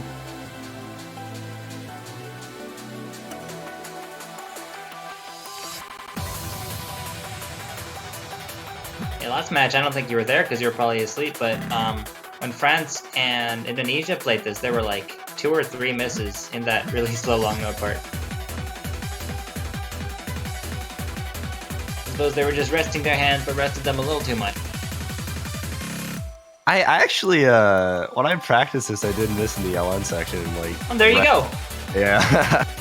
There's just something about that. Just... Maybe it's just like after all of that card stream in the beginning, they just begin to like lose focus a little bit, and then they kind of relax and they realize, oh, I need to focus on the LN releases here, and they don't, and then they just start to either rush or they release too early. Yeah. Always bound to happen. The ultimate trick by Blanco. To make a part that's even harder, you just have to make an easy part. Yeah, Blanco really, he really knew what he was doing. He's just that. So are we gonna talk about the, the C word? Can I spell it? C-O-M-B-O? Maybe. I'm actually. Let's talk about Kenzi's combo. Cause see, all right. Then He's at 200. It's not bad. Yeah, all right. Just hit 200. So he just missed once there, but get the feeling he can come back a little bit. Okay, never mind. All right, we're done. I'm not talking about combo anymore. Don't worry about that. It's fine. Twitch chat has I had to do a little test run there. Yeah, I see how just like feeling out the wind. Yeah, not a good day today for that. Well, this is the dense part of the map. It's not going well, I guess, is all I have to say there. And that actually is like the entire end of the dense part of the map, so... So, you know, if hypothetically someone were to have a high combo at this part of the map, then they'd be a little safer than they were earlier. Yeah, hypothetically. Definitely. I don't know if it's like happening or anything. It's just hypothetical. I think there's just like a part of the screen that I can't see. I think it's in my blind spot. Yeah, I can't see the top right for whatever reason. It's just I don't. I'm on the edge of my seat. Yeah, no kidding.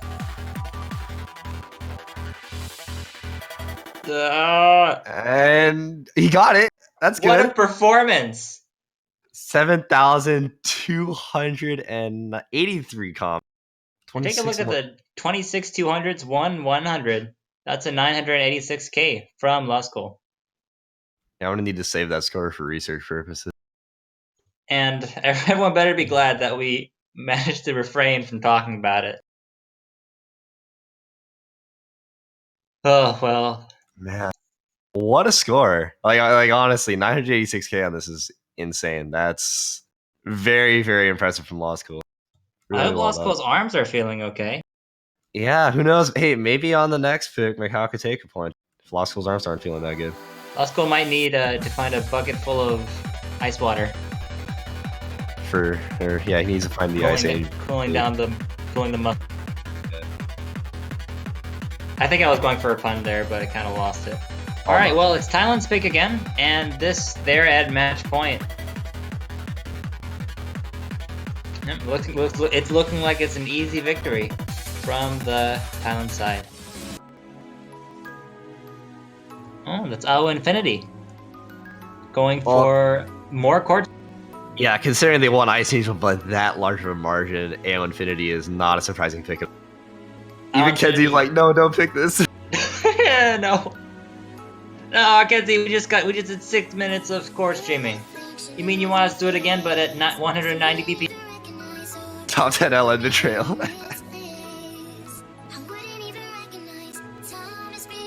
Top 10 LN betrayal.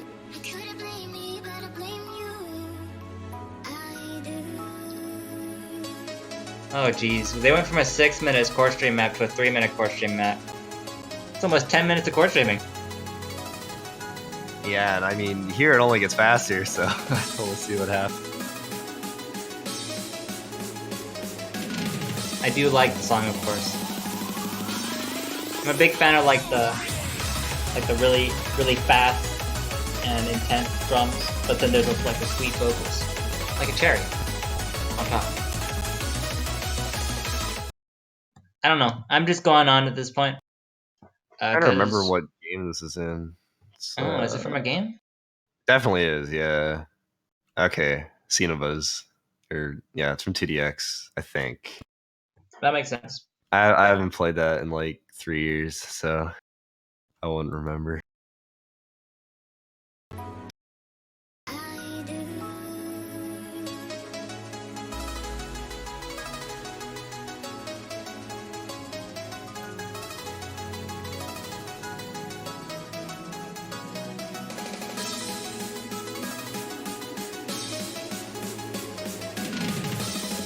Well, here we go again. About to get right into the court streaming, and I hope the players conserved at least a little bit of stamina. Because, wow. Unfortunately, the players that we'd actually probably want to see not have the best stamina right now are doing stellar. Like, is Kenzie's accuracy higher than Law School's? Okay, just barely. It was for a second, and then they kind of just Oh, it is now. All right. Man, that's crazy. So, okay. Kenzie with the miss there, but otherwise, pretty surprising performance so far. Yeah, big props to Kenzie.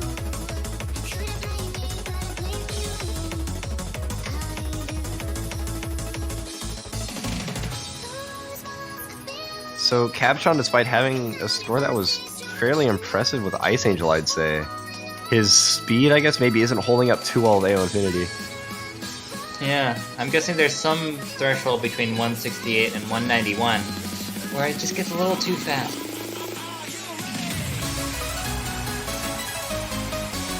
Ooh, and here's the brackety part. I gotta say, I've never seen a checkerboard quite as complete as in this map. Yeah, it's almost like, what was it? Koisaka Mirai? What's a rank chart that's like... Oh, yeah, that's yeah. I haven't played ranked maps in a long time, but the last time I was playing ranked maps, that was the bane of my I remember like in 2016 or something, like no one in the US could get an S on that. Like no, it was so hard for everyone that was trying to play it. We've come a long way though. Yeah, really. I mean, hey, semifinals in this tournament, that's pretty good. Or in winners bracket too. That's I would say I'm happy with that. Pretty. Yeah, it's a very good run for the US. That puts you in the top 4 of the winners bracket. Top 4 the winner, yeah, in the winners bracket, but I think we're guaranteed top 6 at this point. And if we win against the Philippines, that's top 4. No, 3. Yeah, top 3. So, oh, wow. Very important game coming up. But regardless... Law School with 2 full combos back to back, unless I'm mistaken. Did he miss at the beginning? Yeah, oh, everyone missing. Okay. It was a high combo though. Very impressive. Oh yeah, absolutely. 964,000 score. 2 S's on the Thailand side and 2 A's on the Macau side, so that makes it a sweep for Thailand. Thailand will be moving on to play Indonesia in the next match of the losers bracket for semifinals. Macau, unfortunately, being eliminated from the tournament. Their run was very impressive though. Yeah, absolutely. A round of applause for Macau. GG well played for sure. Definitely making their country proud. They were like, I'm proud of them. Even getting to semifinals.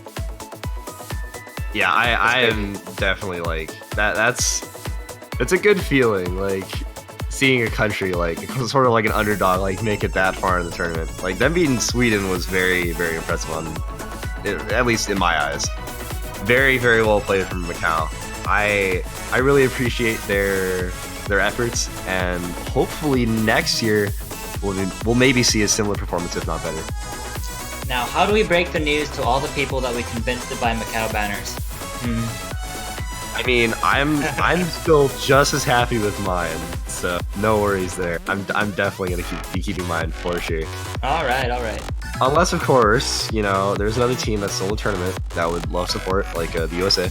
You know, we're trying to get by, you know, so everything counts. Really love you guys. But anyways, with that, so Chile versus Brazil will be in 41 minutes? Yeah, 41 minutes. And besides that, the only remaining matches will be Singapore, Poland, and Philippines and USA. And then I guess 2 more after that, huh? Since we have to do the contingent. Absolutely. Be sure to tune into those. I think USA and Philippines is gonna be amazing. Like, Yeah, I'm really hoping that becomes a close game, because I haven't like seen how Ento's played in a while, and he's really good. And I mean, I haven't really talked to him in a while either, so I don't know. It's gonna be something. Yeah, but until then, we are gonna have to take a short break. Make sure to tune back in at 5 p.m. UTC, 40 minutes from now. Yeah, 5 p.m. UTC, exactly. That's 17. I don't know. Yeah, no, that's right. You got it right. Okay, great. See you all soon. Yep, see you guys in a bit. 40 minutes.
so long.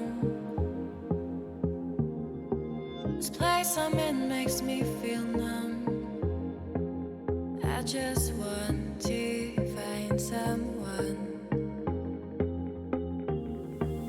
Feeling lost and out of place. Empty eyes look upon my face. Nowhere to go, nowhere to run. I just want to find someone to take me home, take me home, take me home, take me home, take me home, take me home, take me home, take me home.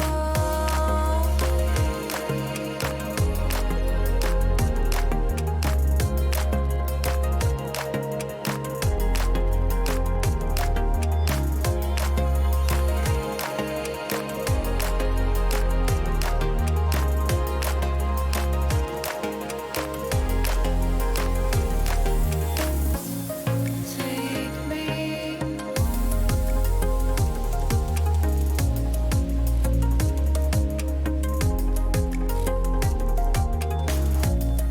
take me.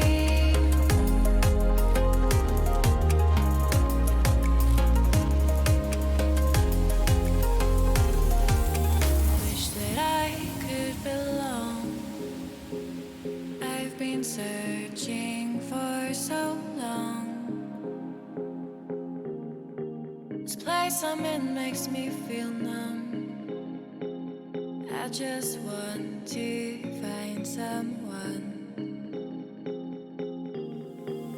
Feeling lost and out of place. Empty eyes look upon my face. Nowhere to go, nowhere to run. I just want to find someone to take me home, take me home, take me home,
Hello everybody and welcome back to the 2019 Osmania 7 Key World Cup Semifinals.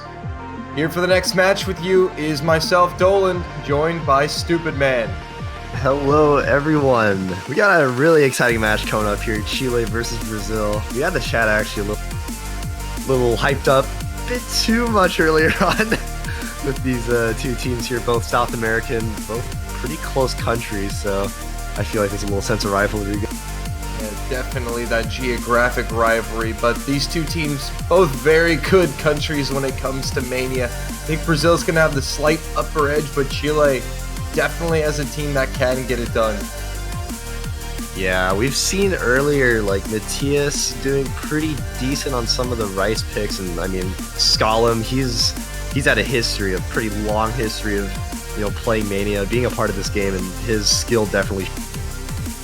So we might see a relatively close match here. I'm excited to hopefully see some of the SV picks come out, because I know both of these teams are pretty well oriented.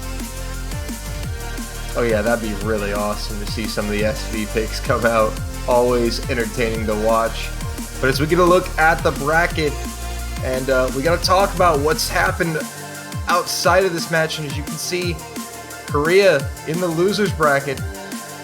Not something people expected. Unfortunate due to scheduling issues. Yeah, that was a no-show from Korea. Given a time, I think, they did get their match time, just unfortunately weren't able to make it. And I mean, that's what happens sometimes. And I think in any tournament, you can never expect to have a full tournament go off without a single reschedule. Without something crazy happening. Yeah.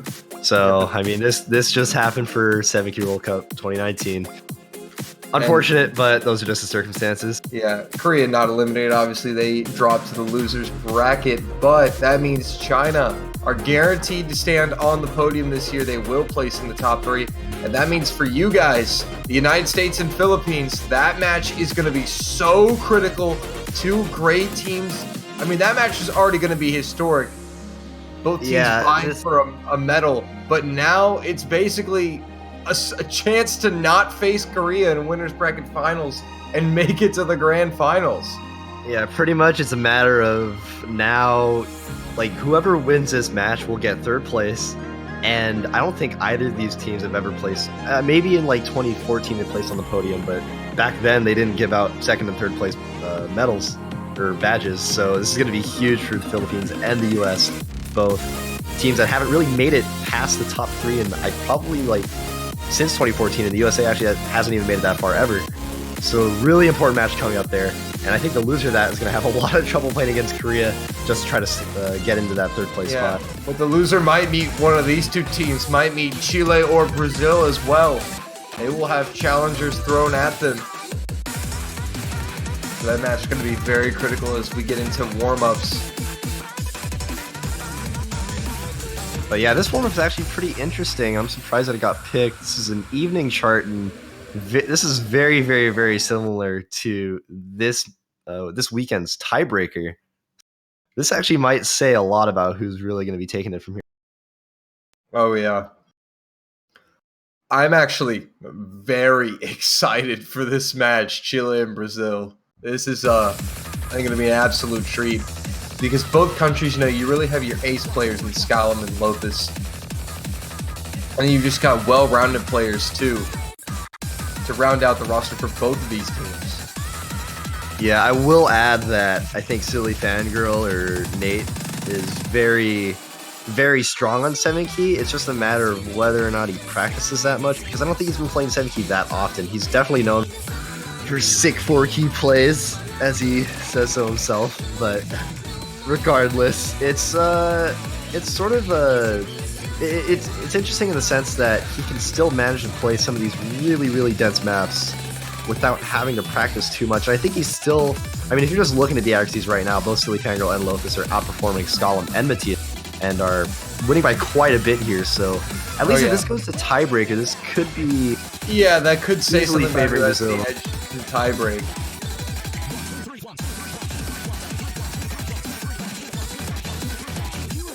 But this chart is pretty ridiculous.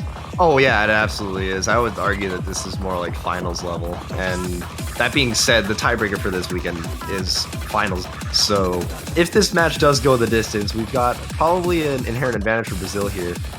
But even then, I think in regards to like semifinals tier maps, we could see it maybe edge a bit closer just because there's less focus on density and more focus on accuracy, just a little bit. And I think Scholem can definitely like make up there. Definitely, yeah. We got a question in chat. Who is your favorite anime character in NWC 2019 set? And I'm probably gonna have to get back to him on that. There's a lot to cover there. Favorite anime character? Bro, once again, I love how this in World Cups now, from Catch World Cup to now Mania 7 key, it's the US vying to make history again. I just realized, is that Roko that said that? You are the anime character, stupid man. Yeah, maybe. It's no, you. I completely overlooked the fact You're the that I know protagonist. Yeah, Did you know? We're all just background characters. Yeah, we're all no. The real protagonist is Lost Cool and the amount of questionable song choices he made. I don't know. I like mine better. I'm sticking with it. Okay. Well, I'm flattered. You're like what is it like the basketball anime? You're like the 30-year high school yeah, captain. something like that. Yeah. Like a 30-year. We're trying to make the national championship. Yeah, right. Yeah. On the cusp of greatness.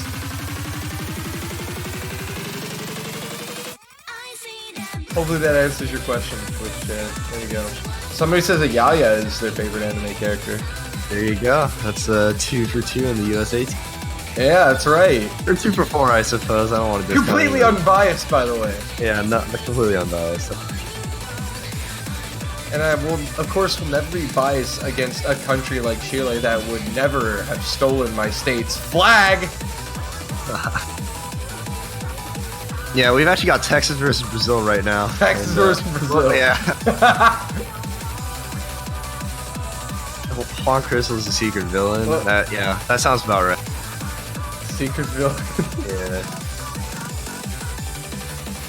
I actually do want to add that Silly Fangirl and Scholem are completely neck and neck right now in terms of. Oh yeah, they're actually, that's ridiculous. Yeah. At this point, the difference is being made up by Lothus and Mattia. It's really crazy because Brazil's best 7Q players are 4Q mains, and they're still very good at 7. That's ridiculous. Oh, Fangirl just dropped a ton of hack. Yeah, Let's those go SVs Texas. at the end are pretty hard to predict. Yeah, no, let's go Texas, you know? Yeah. I think a couple points being taken. Woo! Not biased at all.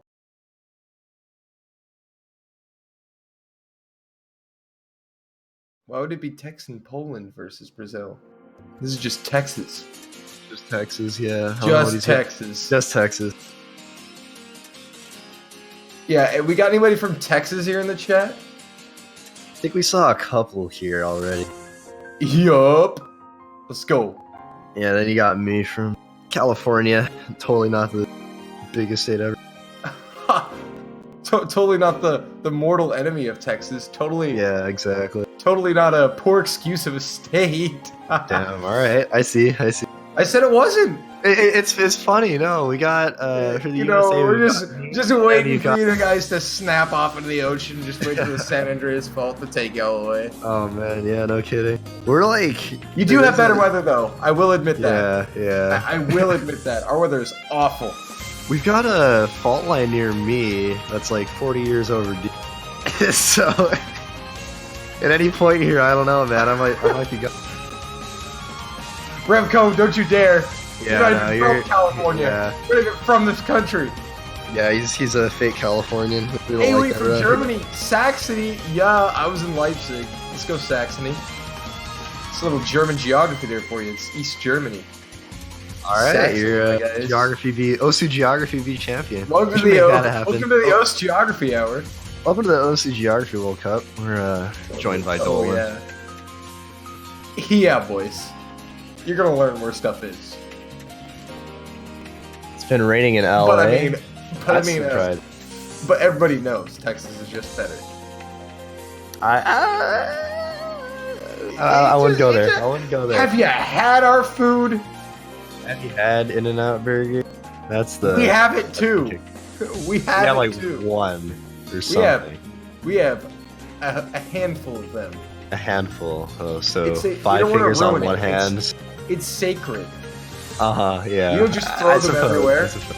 You don't throw them everywhere like it's Whataburger, which is delicious, by the way. Alright. I've heard, yeah. Oh, you got a comment in chat, rename Chile to smaller Texas. I'm all for that. Sure. Or Chile that- could be renamed Longer Texas. Or thinner Texas. Thinner Texas, yeah, there you go. Thinner Texas. That would make Walter Toro Texan.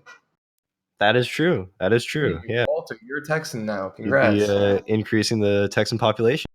There you go. And not really increasing the land area by much at all. Mm-hmm. Yeah.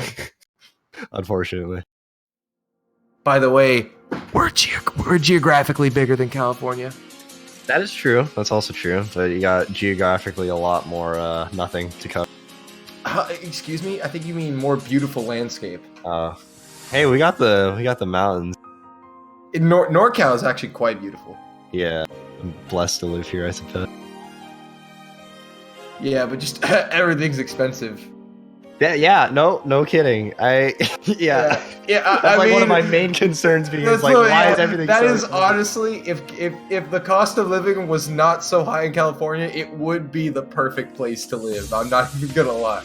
Yeah. If it wasn't constantly on fire. Yeah, that did happen a couple months back. Our entire state was on fire. We actually got Yeah. school canceled. Like I think Just- all of NorCal had their schools canceled for like a day, and then we were off on Thanksgiving like the I week mean, after. we thought we had hot summers down here, but we're like, California's actually on fire. Yeah, no, they're actually on fire. That actually happened. It's pretty like you can go outside and the sky be No, orange. it It's, was like, funny when interesting. we heard that happen. We're like, "Yay, it's burning!" And then it was still burning. Real. Yeah, Actually it very just kept concerning. happening. It's like okay, that's this probably is pretty very good. concerning. Yeah. God, I remember the videos in like LA where the sky was just black and it was in the middle of the day. It's just how it's so. You're like, huh? It's the In judgment other day. news. On other news, Walter's now Texan, by the way. Yeah. In other news, these guys have way better accuracy than I imagined. Yeah, actually, Okay, I was like- gonna say, they're No, actually this pretty map good. gets a little bit harder towards the end, and the density really picks up. So I'm actually still surprised that. Oh, Lazarento swapped, and I was like, okay, I thought Nate was playing. It's like, why is he doing this good? It's like, okay, that makes sense. Lazarento's like specialty is LNs of this kind, so definitely understandable as to why his performance is that good. But surprisingly, though, Chile is really not too far behind. And Lothus is an ET in chat. I can get behind. See? Yeah, here we go. These are Oh, the Here's dense an patterns. important where they start- question: did I eat Bratwurst, Schnitzel, and Bratkartoffeln when I was in Leipzig? Yes. I ate all those things. I ate a lot of Bratwurst.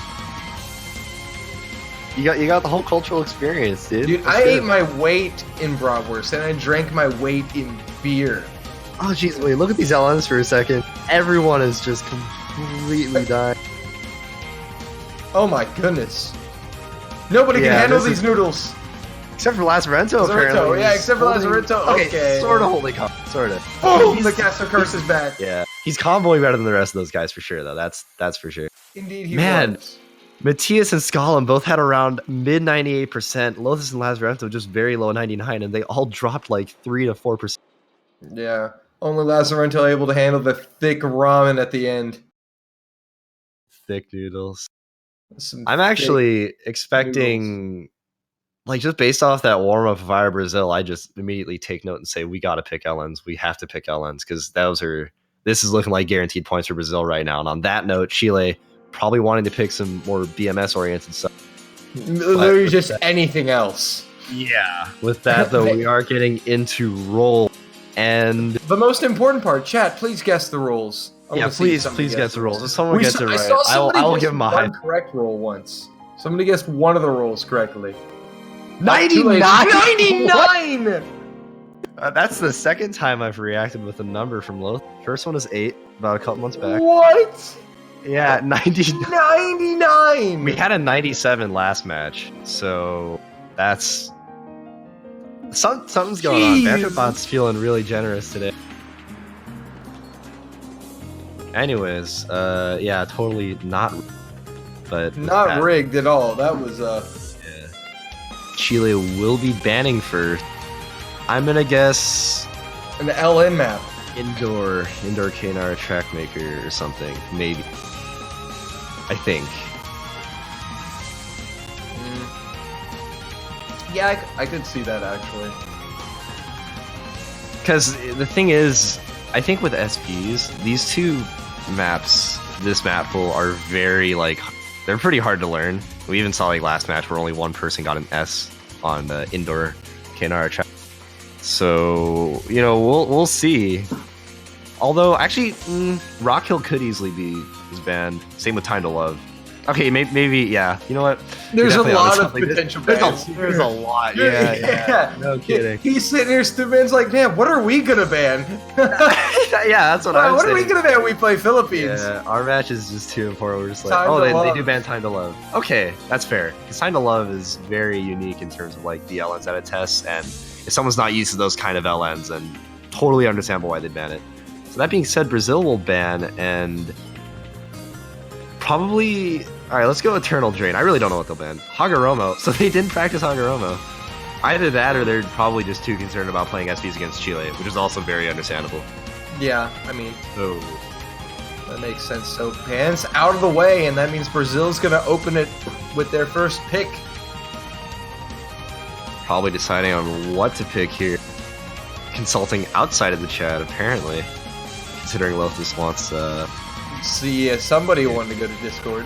yeah, no one wants to talk in OC chat. It's funny, I think they stopped talking in OC chat whenever they played against us because I can like translate what they were saying. They're like, oh, wait. They're like, oh, they're gonna pick this LN map, guys. Be ready. Do we have our LN roster? Oh, all this. So they're like talking. Oh, maybe we should pick this, and then like we'll just be like, And you just type, we'll let "I them can pick it understand." next time. We're just gonna You avoid just that type one. like, I know what you're saying. I mean, yeah. Sometimes we just like make a joke or something. Yeah, you guys should totally pick like whatever map they're talking about at the time, whatever Oh, they're debating man, on. They're that's like, great. oh yeah, we shouldn't. We shouldn't talk in OC chat. I love it. Just shut him down. You've won the moral victory. And actually, Brazil is taking some time to think about this. Yeah, they have. Actually, I don't know if they have a lot to choose from. They're kind of taking a shot in the dark already because Chile, generally speaking, can be good on whatever they want to be good on. It's just they probably have a specialty with SVs as well, so that's something to look out for. I think at least for now, Brazil knows they shouldn't pick indoor. Yeah, and also despite the fact that Brazil on paper has the slight edge here, you can't allow yourself to lose the opening point to Chile. That's the absolute worst case scenario for Brazil. They get broken in the first pick and give Chile all the momentum. So Yeah, generally speaking, breakpoint should really only be happening around like halfway through the match, if not even. the apocalypse is what we're going to see from Brazil.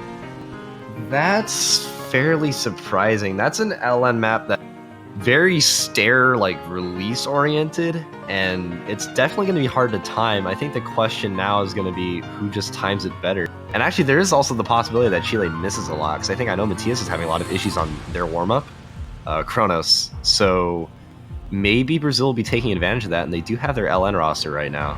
Lazarento and Lopez both. So we will be seeing if Brazil can take this first point, and my guess is that they will. I just can't tell by how big of a margin it's going to be. Yeah, we're going to have to wait and see, but Brazil taking a long time to pick this map, so hopefully for them it works out in their favor, but Chile going to try their best here on the Apocalypse in round 1 of the Losers Bracket Semifinals.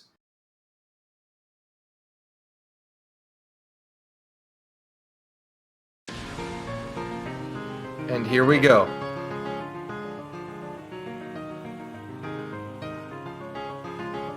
Pretty mild intro, fairly release oriented. Lazarento. traded Matthias. already. Yeah. This And is maybe just that's- only going to get more interesting. Maybe that's why they picked it. But Lazarento's miss is going to actually keep Chile in it, and Chile have the slight lead. Yeah, if you look at the player accuracies right now, Matias and Skalin both are sandwiched between Lazarento and Lothus. It's just Lazarento's score. I think he dropped a lot of 200s on the releases in the intro, and that really played to his detriment. He dropped a lot of act when he also dropped combo, but Skalin is going to miss as well as Lothus is going to try now, and everybody's down. No full combos remaining. However, Brazil has managed to take the lead. Hopefully they'll be able to keep it up for the rest of the map, but that being said, it just only gets more dense towards the middle. And now Skalin and Matias Matias. both miss. And we do see a couple of 200s coming out from the Brazilian side, but no misses, and that's what matters here. Brazil is now able to take a much... Yeah, they're going to bank on that combo bonus now. And Chile finally up to 400, so they can stop it, but Scalim's dropped once again. And the ship is sinking for Chile. And now Brazil, Lazarento's miss earlier, not letting that affect him whatsoever. Able to FC the rest of the map, and hopefully if he's able to keep this up, he can maintain that lead. Yeah, there was a window of opportunity for Chile, but with Matias dropping again, it seems all for naught. Scalim and Lazarento, but again, Lazarento's misses are going to be traded quite heavily here. Matias is also dropping. The thing is, based on this 400 combo rule with score V2, Lazarento missing a couple times, and if he misses like maybe twice, and Skalin and Matias both miss once, that they do not equate whatsoever. Oh, but like, Brazil Lothus put in easily the work before he dropped. Yeah, he already took down probably the densest part of the chart, so he's easily going to be able to maintain this lead. And now they're above by almost 100,000. That's insane. And man, just look at this score from Lothus, 99% on this, easily carrying the rest of the multi. And Lothus is going to be the difference maker. 107,610 points of difference. Absolutely unreal. Even Lazarento beating out Matias and Skalin both by score, so definitely a convincing win. And I think that establishes the point that Brazil really at this point should just be focusing on LNs, because that's where they're going to get very, very, very easy points. Lothus is in that kind of mood today. 1-0 Brazil. And instantly Chile fire back with their pick, AO Infinity.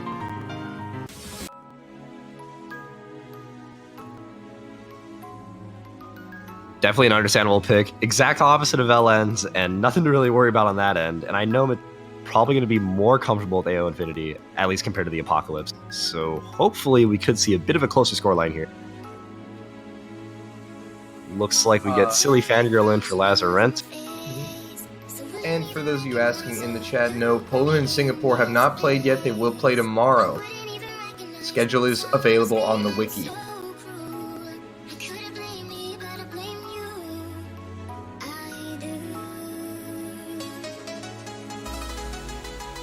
But yeah, so and now this is a very important point for Chile. If they're able to get this point, then all things considered, not really much happens. Despite losing by 100,000 points, it doesn't really end up being a big deal if they're just able to trade. Yeah, exactly. It's all about that reset mentality that, get it out of your head, move on, reset yourself, have a good round, take your mind off of things. It's so important in this tournament setting. Especially when your tournament lives are on the line. But here we go, Chile. Really worth mentioning that these two teams are in the losers bracket, and I think normally in other tournaments, like maybe 4-key World Cup or something, you'd expect these guys to be in like winners bracket for sure towards the end, but this is for a tournament life, and this isn't even the second round of the semifinals, this is the first stage. Yeah, this so is the first after this, stage. they have to play another match to stay in the tournament. And the winner of this match will play the winner of Poland-Singapore in the second round of the losers semis. I definitely argue that whether it's Poland or Singapore, like they definitely have a match that they need to look out for. And man, Matias really unfortunately missing twice. Yeah. And that's going to give the lead to Brazil here. And Brazil not showing any signs of weakness. Lotus with the 99. Scallum is keeping up with it, but Lotus does drop, but he maintains accuracy. But he finds another miss. I know the Matias stairs does as here well. are very hard to hit. The patterning here is very, very tricky. And if you're just But not even ready with to hit those stairs- misses, he still is a 99.4. yeah, his accuracy is insane. I think he only dropped maybe like 2 to 3 200s there, and that was, man, Matias just unfortunately missing way too much for his own good, and Brazil's still able to maintain the.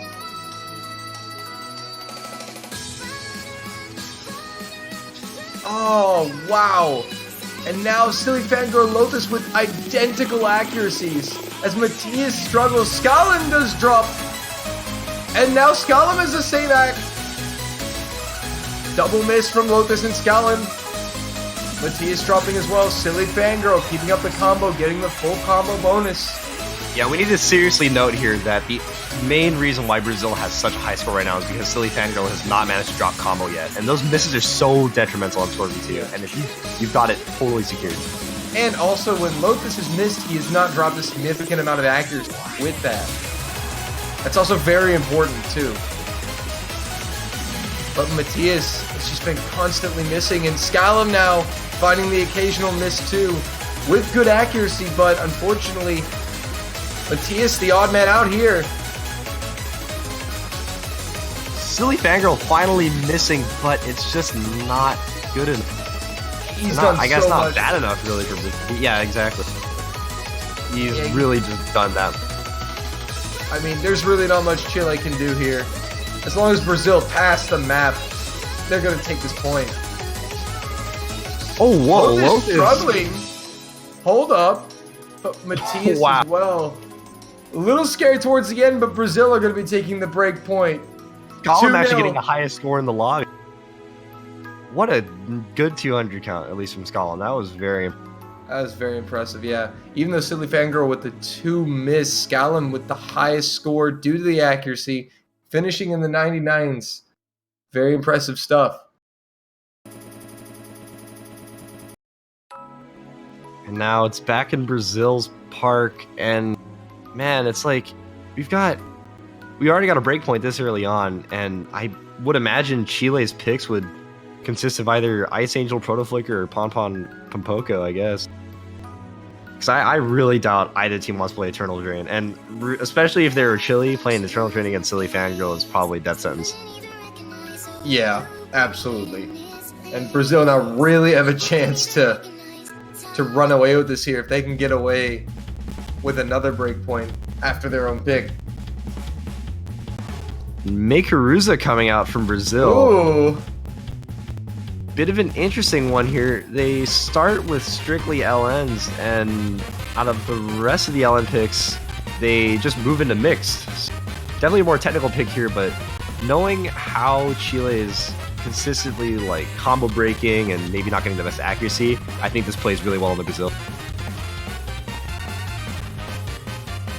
Yeah, even Scotland saying he knew it. I knew it. Not too happy about this pick. This song is a bop, man. Yeah, no kidding. I heard that from pretty much Universe.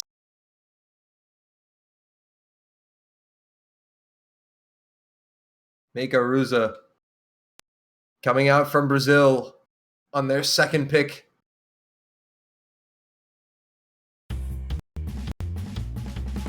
And we get into the chart. Kind of. Do we? Maybe. I'm okay. I was worried that Matias got really necessary, but yeah. Oh, yeah, client. Maybe it just the client hates this map because this happened. This exact same thing happened. I think it's the client just hates Matias right now. Maybe that too. All right, now if things go exactly the same as before, client 4 is going to crash. But that shouldn't be an issue. They don't- Happy stick, we the made it to score's panic. Scallum does find an actual miss though, Okay, I got you. and a significant act drop with it. Matias as well. But Silly Fangirl, I love this pulling on just fine, and I mean that's exactly what I was saying. No, Chile Matias with the actually did combo- not miss. That was client. Awesome. Great. Oh, wait, maybe. he might have just missed. I think he cursed it. There it is, man. boys. The caster's curse is real. All right. Well, with those combo breaks, we still have very good combo from Lothus's side, and that's enough to keep Brazil in the... And also, Lotus's accuracy is on point right now with the 99.5, and everybody else with very similar ac. I want to point out Chile and is not too far behind. Silly Fangirl just barely with a 99.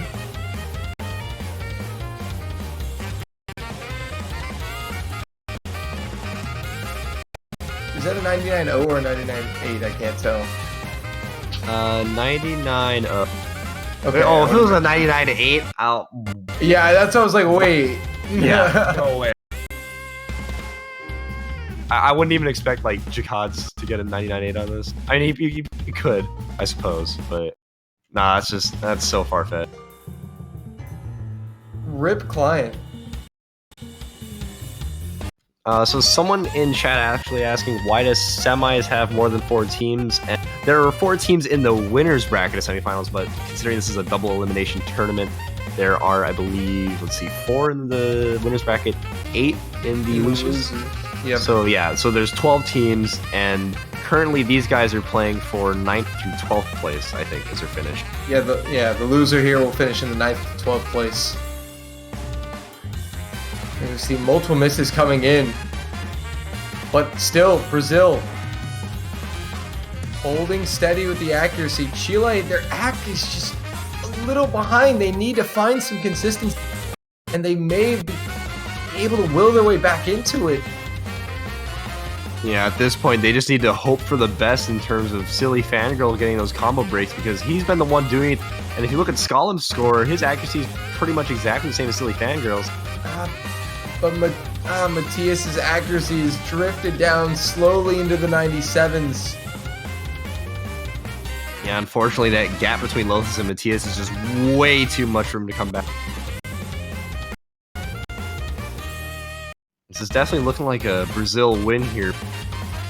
Man, these accuracies from Scollum and Silly Fangirl are just so close. Oh yeah, they're dead even. And Lothus with a 99.3.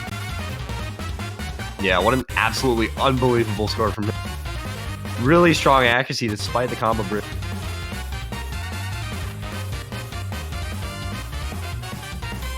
Also, another question about the matches being 2v2 instead of 4v4. So, OWC, or OC Standard World Cup, does 4v4. I think they're the only World Cup only that specific does. mode tournament. Yeah, and that does 4v4. I think it just depends, I think, on the amount of registrants that sign up for the tournament. And sometimes, that number... Yeah, it's also is due to higher. the size of each community. True, yeah. So, if you'll note, I think, like, Tycho and Mania 7 key both have 2v2, and then Catch and Mania 4 key have 3v3. Yeah. Yeah. And that's just how it's been. Yeah, it's pretty much standard size. It's pretty much like proportional to the active community. Yeah, but Brazil taking the point, going up 3-0. And I guess we do have a little...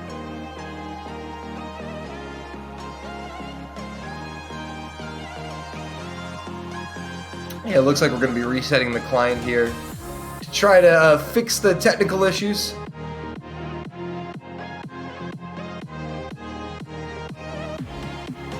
So we will stand by with you. And we'll take you right back into the match as soon as we can get you there. And we do And there we actually have... Okay, this is definitely not the pick. Mayfair Sutori is definitely not the pick at all. That is... Oh, it's Proto Flicker. Proto Flicker. I was gonna say... Man, imagine if that was actually... Wait a minute. Yeah, something doesn't look right. But yeah, we do have Proto Flicker coming from Chile. Mostly accuracy-based pick, and if they can manage to keep their combo, I would imagine we'd have a potential close match here. I know Lothus is going to have an incredibly good score on this. There's no doubt about it. Silly Fangirl, I know he's good at jacks, but I just can't tell if his accuracy is going to be all there and if he's going to really be able to keep up with some. Well, guys, I hope you like jacks. Yeah, we've got almost 3 minutes of them coming. Yeah, 3 minutes of just jack goodness.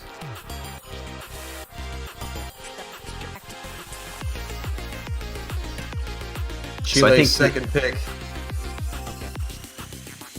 Things to look out for here, and actually Matthias, that was definitely not a client issue. He definitely dropped there, I'd imagine. Just really the things to look out for are Skalem and Lothus's ratios, because if you look at everyone else, I mean, we've got 2 players above 99.9 right now, and then we've got Silly Fangirl just 99.74. So really, we're gonna see really crazy scores coming out here, I imagine. Struggling. Yeah, I'd imagine maybe the forearm strength just isn't there for this chart, and that's just unfortunate. And what makes it worse is that it just picks up that misses. That is a Matthias and Silly Fangirl. Skalem the OEFC. This could be enough for Chile to take back the lead here. It's going to get very close. Matthias has missed several times, but his accuracy is even with Silly Fangirl. Skalem's accuracy is slightly above Lothus's. Chile definitely going to be pulling it back. Now the question is, can they get good accuracy on the slow jam here? Lothus just getting up to 400 combo. Matthias followed by Silly Fangirl doing the same. We've got Skalem though with the FC 99.9% accuracy. This could be enough for Chile to take the win here. This is going to be very close. It's going to be very close as we're halfway through the map now. And Brazil's still holding on to that lead so tenaciously. 2,000 point difference. It is a 0.01 accuracy difference between these two right now. Matthias missing though. And that's enough to swing it right there. Another drop from him. Brazil trying to hold on. They're starting to put some distance between them and Chile. Matthias again. Silly Fangirl. Matthias again. Matthias is the odd man out. Lothus, despite missing, is at 99.9% accuracy. Skalem not missing, but dropping a 1. I'm telling you, Lothus's accuracy is genuinely this good. Now he's got Matthias. Lothus is down. Skalem's gonna get the combo bonus. Skalem will get the combo bonus. Matthias has to pick it up. Skalem's down. Skalem missed. That's gonna be it. That is definitely gonna be it. Unfortunately, this ending is just way too hard for some players. Skalem and Matthias just unfortunately unable to hit that ending. That's definitely going to seal it. Man, that match was so close. We had a 2,000 point difference going there for almost half the chart. Oh my goodness, that was absolutely crazy. There was a 0.01 difference between the team's total AC. But Brazil will take another break point.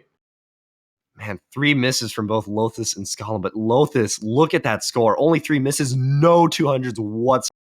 0 200s and 3 misses. Man, and Matthias and Silly Fangirl, despite Matthias missing a lot, he had the same 200 count as Silly Fangirl. So at the very least, he's got that accuracy down. My goodness. Genuinely, like, unreal scores from every single player involved there. Like, very impressive. Even with the misses, Matthias did a very, very good job of timing that properly. Yeah, what could have been for Chile. Brazil lead 4-0 with the pick.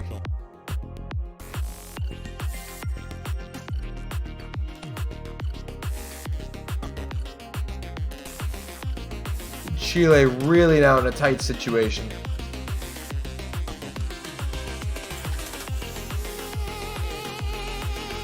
And what's worse is that Brazil's got the pick, I believe. Or is it Chile? No, wait. Yeah, it is Brazil. No, this is Brazil's pick, yeah. My bad. So, if I were them, I would be going with probably one of Meglar Garuda, Rock Hill, or maybe even Crossing Blue if they're comfortable on that. The other ones just don't really seem absolutely necessary. They could do Ice Angel, but I think at this point, you know, Rice definitely favors. I think there's no doubt about that. And Ice Angel is actually less dense than AO Infinity to an extent. So we could see Chile scoring much better on that, provided they have the stamina. Yeah, that's possible. Where will Brazil go? How are they going to play this? They really are trying to back Chile into a huge corner. Going 5-0 up would just put so much pressure on this Chilean team. Yeah, I'd like to add that if anything, they've already pushed Chile into that corner, especially off these 2 breakpoints already. Chile's likely just picked both their most comfortable picks. When they're picking Eternal Drain. Eternal Drain from Brazil. What a absolutely dense pick. This, I would imagine Silly Fangirl would just absolutely... Scallum just rolled a 100! Scallum just rolled a 100! That's great. Well, okay, man, imagine if he rolled that early. 99 versus 100. What? What are the odds, man? Roll Uwu rolls 100. Yeah, maybe that's the secret. That's game. That's game. That's game. Chile you know what? just won. This is it. This is game. It's over. Brazil's gone. Eliminated. Oh my. You don't see that too often.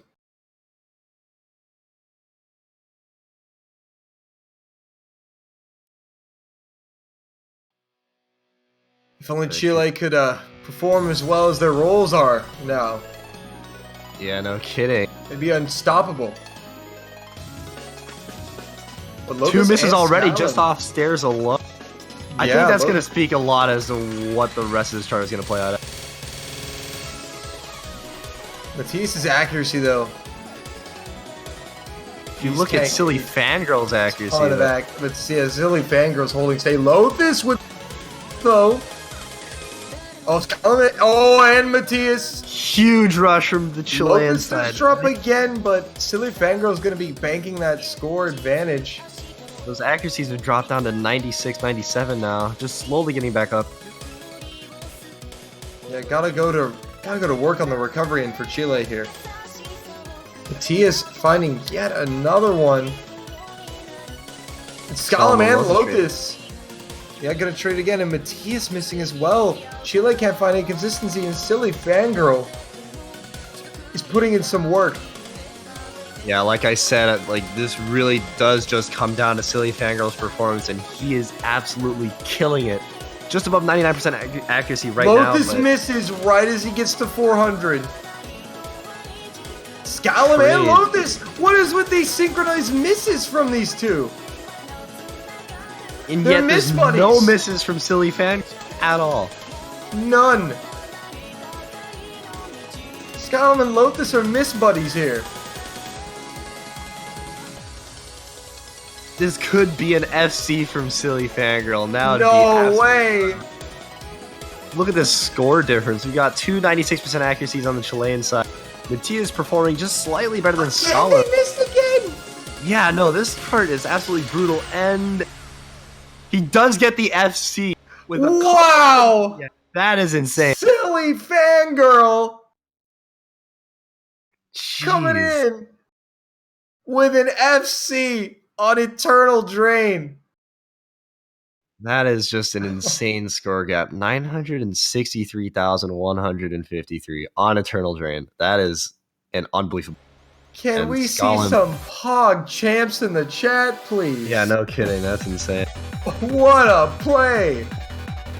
And going right into it, Chile is very fast on picking Ice Angel. I think Yeah. they're right in doing that as well. That's definitely the one pick that they've got left. And they're doing it really quickly. I love it when teams do this to try to shake up the momentum really quick. Obviously, everyone's hyped from the FC from Silly Fangirl. Chile just want to get straight in, disrupt that momentum, and get going. I'm not going to call a reverse sweep here, but I do want to say Chile has probably got the best chance on this map.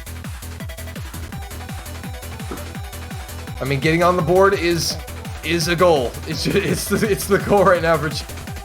Or it's all over. That's a lot of Pog champs.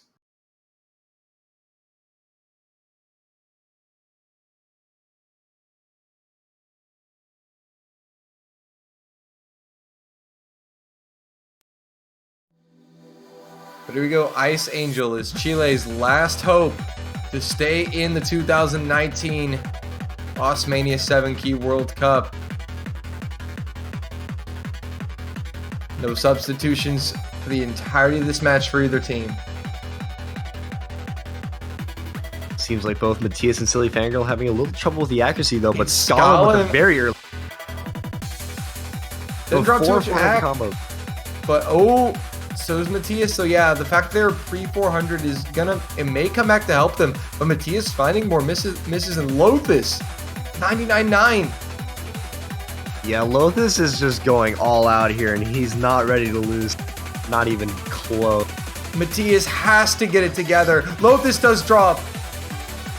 Despite that miss, so he still got better accuracy than the rest of the entire lot. But it doesn't matter. As long as Matthias keeps missing, Brazil is just going to hold the lead. I've got a feeling that Silly Fangirl will actually be able to maintain his combo mostly through the rest of the chart. Maybe a couple of mess ups here and there, but he's definitely good enough at this kind of court stream that he can maintain that combo. And accuracy at this point probably wouldn't matter too much since there's so many misses coming from the Chilean side. Yeah, no, it really doesn't, because Matthias is missing every time he gets up to 400 combo, and that is brutal.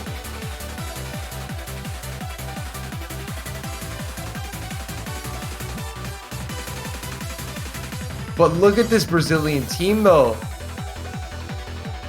Lotus does drop, but Silly Fangirl is going to carry on with this huge combo. Scalum right behind Silly Fangirl. But now, finally, here's a miss that Chile have actually been able to capitalize off of. They weren't confident, not negating it with a miss of their own. Chile this can burst hold. right here might be rough. Nobody missing that burst, though. So if this score just slowly inches towards Chile, maybe, just maybe by the end of the chart, we'll have the Chilean lead. Chile are going to need a lot of help considering them accuracy. Not impossible, but...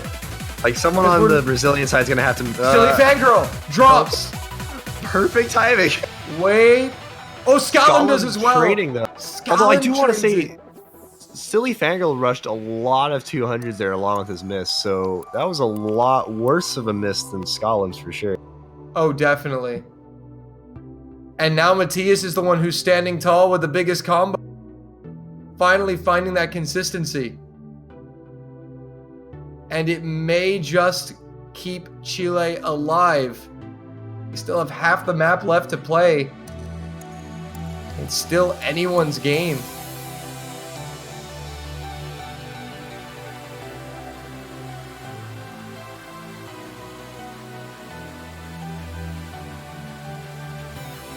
Honestly, through this slow section, waiting for these combos to return to 400. Silly Fangirl is almost there. Matthias does drop, though. That's a painful drop. Scotland does as well. That's the thing with these sections. They're very slow, but they're very tricky. They're really going to catch people off guard, especially since, you know, nobody really expects that a slow section like that might have non-intuitive. Yeah, Brazil absolutely nailing it, keeping their focus. Chile not so much. And a burst right here. Everyone comboing that as well. Bit of a jack coming up, I think. Maybe, actually no, that's towards the end, my bad. So at this point, it's just strictly density. It's the same kind of court stream you're going to see throughout the rest of the chart.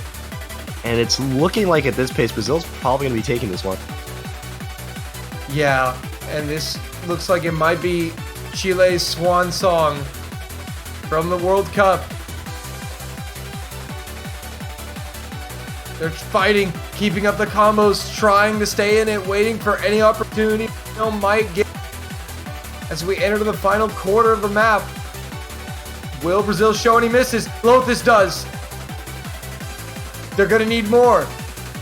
Chile's going to need more from Brazil. Will It only gets denser drop? from here. It does. Lotus drops again.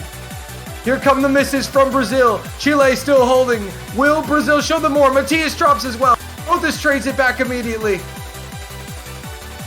At this point, everyone needs to just maintain focus and understand that, like, every miss they get, totally. Yeah, Scallum versus Silly Fangirl right now. Battle of the big combos. Silly Fangirl's got worse accuracy. Silly Fangirl just trying to hang on to the very end. They're doing a great job at that 3,000 combo. If he can just maintain his combo. Scallum's down! Matthias is down! Yeah, there's absolutely no way Chile's gonna come back from this. And Nate, silly fangirl, comboing that entire burst, even the jack. Even with Lotus Unbelievable. struggling down at the bottom of the screen, silly fangirl's gonna come through with a crazy combo. Oh, and finally gives up the ghost. What an unfortunate place to miss, but good for Brazil because they've easily got this lead here. And I think at this point, really nothing's stopping them from taking this entire match. And Lotus with a crazy good accuracy and a higher score than Silly Fangirl, actually. We talked about Silly Fangirl. Lotus actually putting in a crazy play with higher score. And Scallum is challenging Lotus for the highest score in the lobby. And that's going to Seems do like it. Lotus barely got it. And Brazil wins 6-0 over Chile. Chile eliminated from the World Cup. Lotus barely edging Scallum out for the highest score in the lobby. Really, really well played from both teams. Like, I think despite maybe some of the score discrepancies, just the performances on some of the charts, like Scallum, AO Infinity was remarkably good. And Protoflicker actually too. So really it's just, a lot of these teams, like despite maybe being sweeps, there's like these one or two players that really stand out that you really have to pay attention to, and they're really not messing around, especially like Scotland this time around. He did really good for the Chilean side. And honestly, I'm pretty impressed with everybody's scores all around, especially like just Brazil in general. Their scores were absolutely like way higher than I imagined. So really well played, and they will be playing against the winner of Singapore and Poland. That will be happening 17 hours from now, but that is actually going to be all for this block. The next match is going to be the big one. Philippines, United States, 9 hours from now. Trip to the top 3 on the line, and with Korea gone from the winner's bracket, it could be a chance at grand finals. Yeah, there's really so much riding on that match. I really do also want to emphasize, neither of these teams have gotten a like badge on their profile for being top 3 before.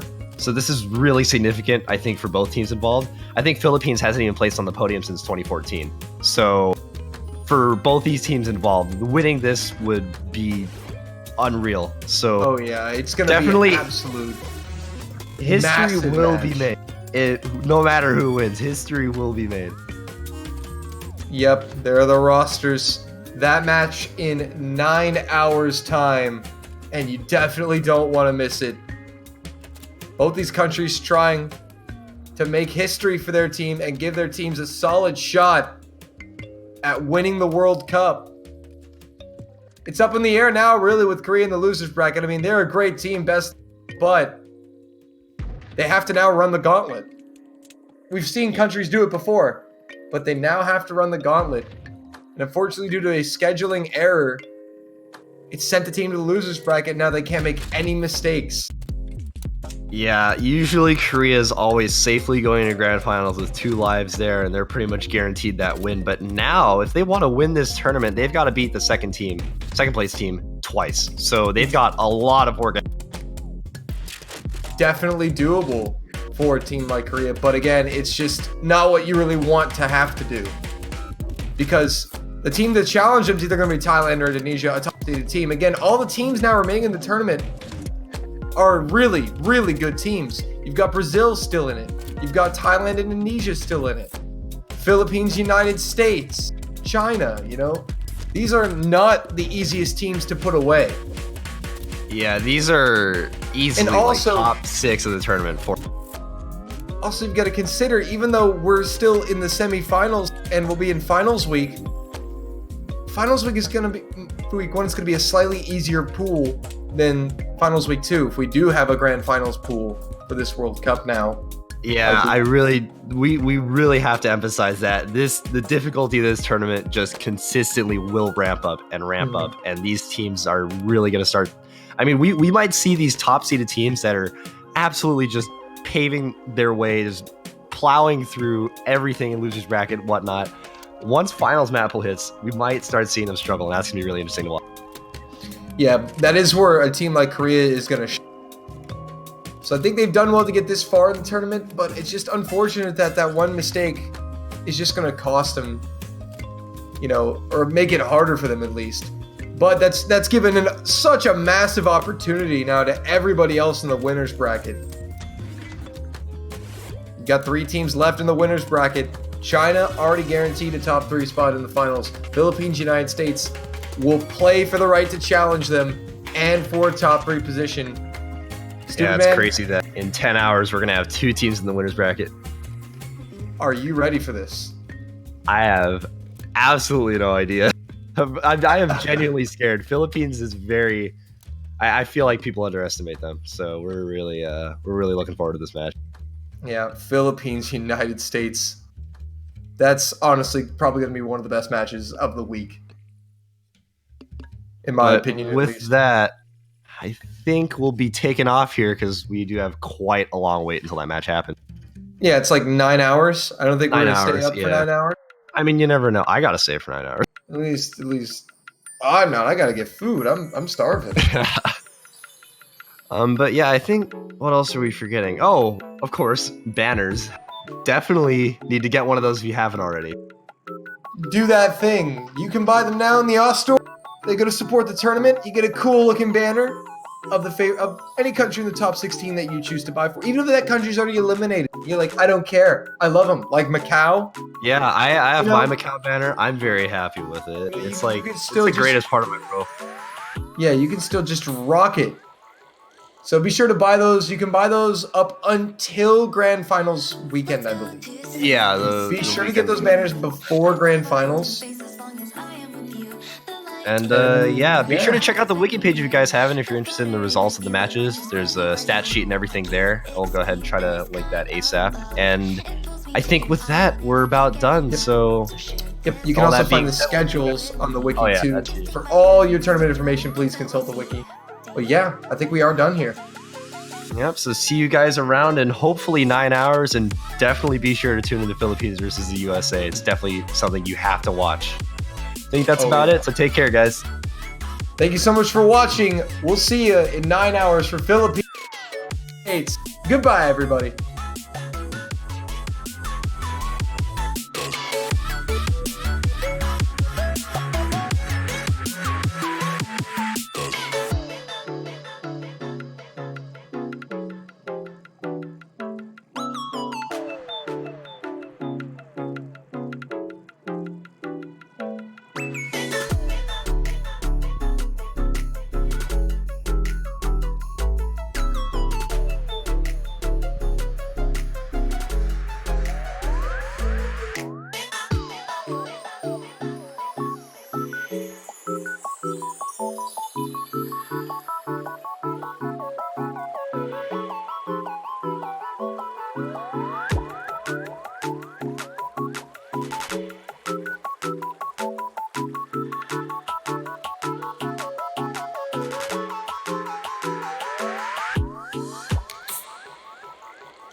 Let's go to see the stars and the moon.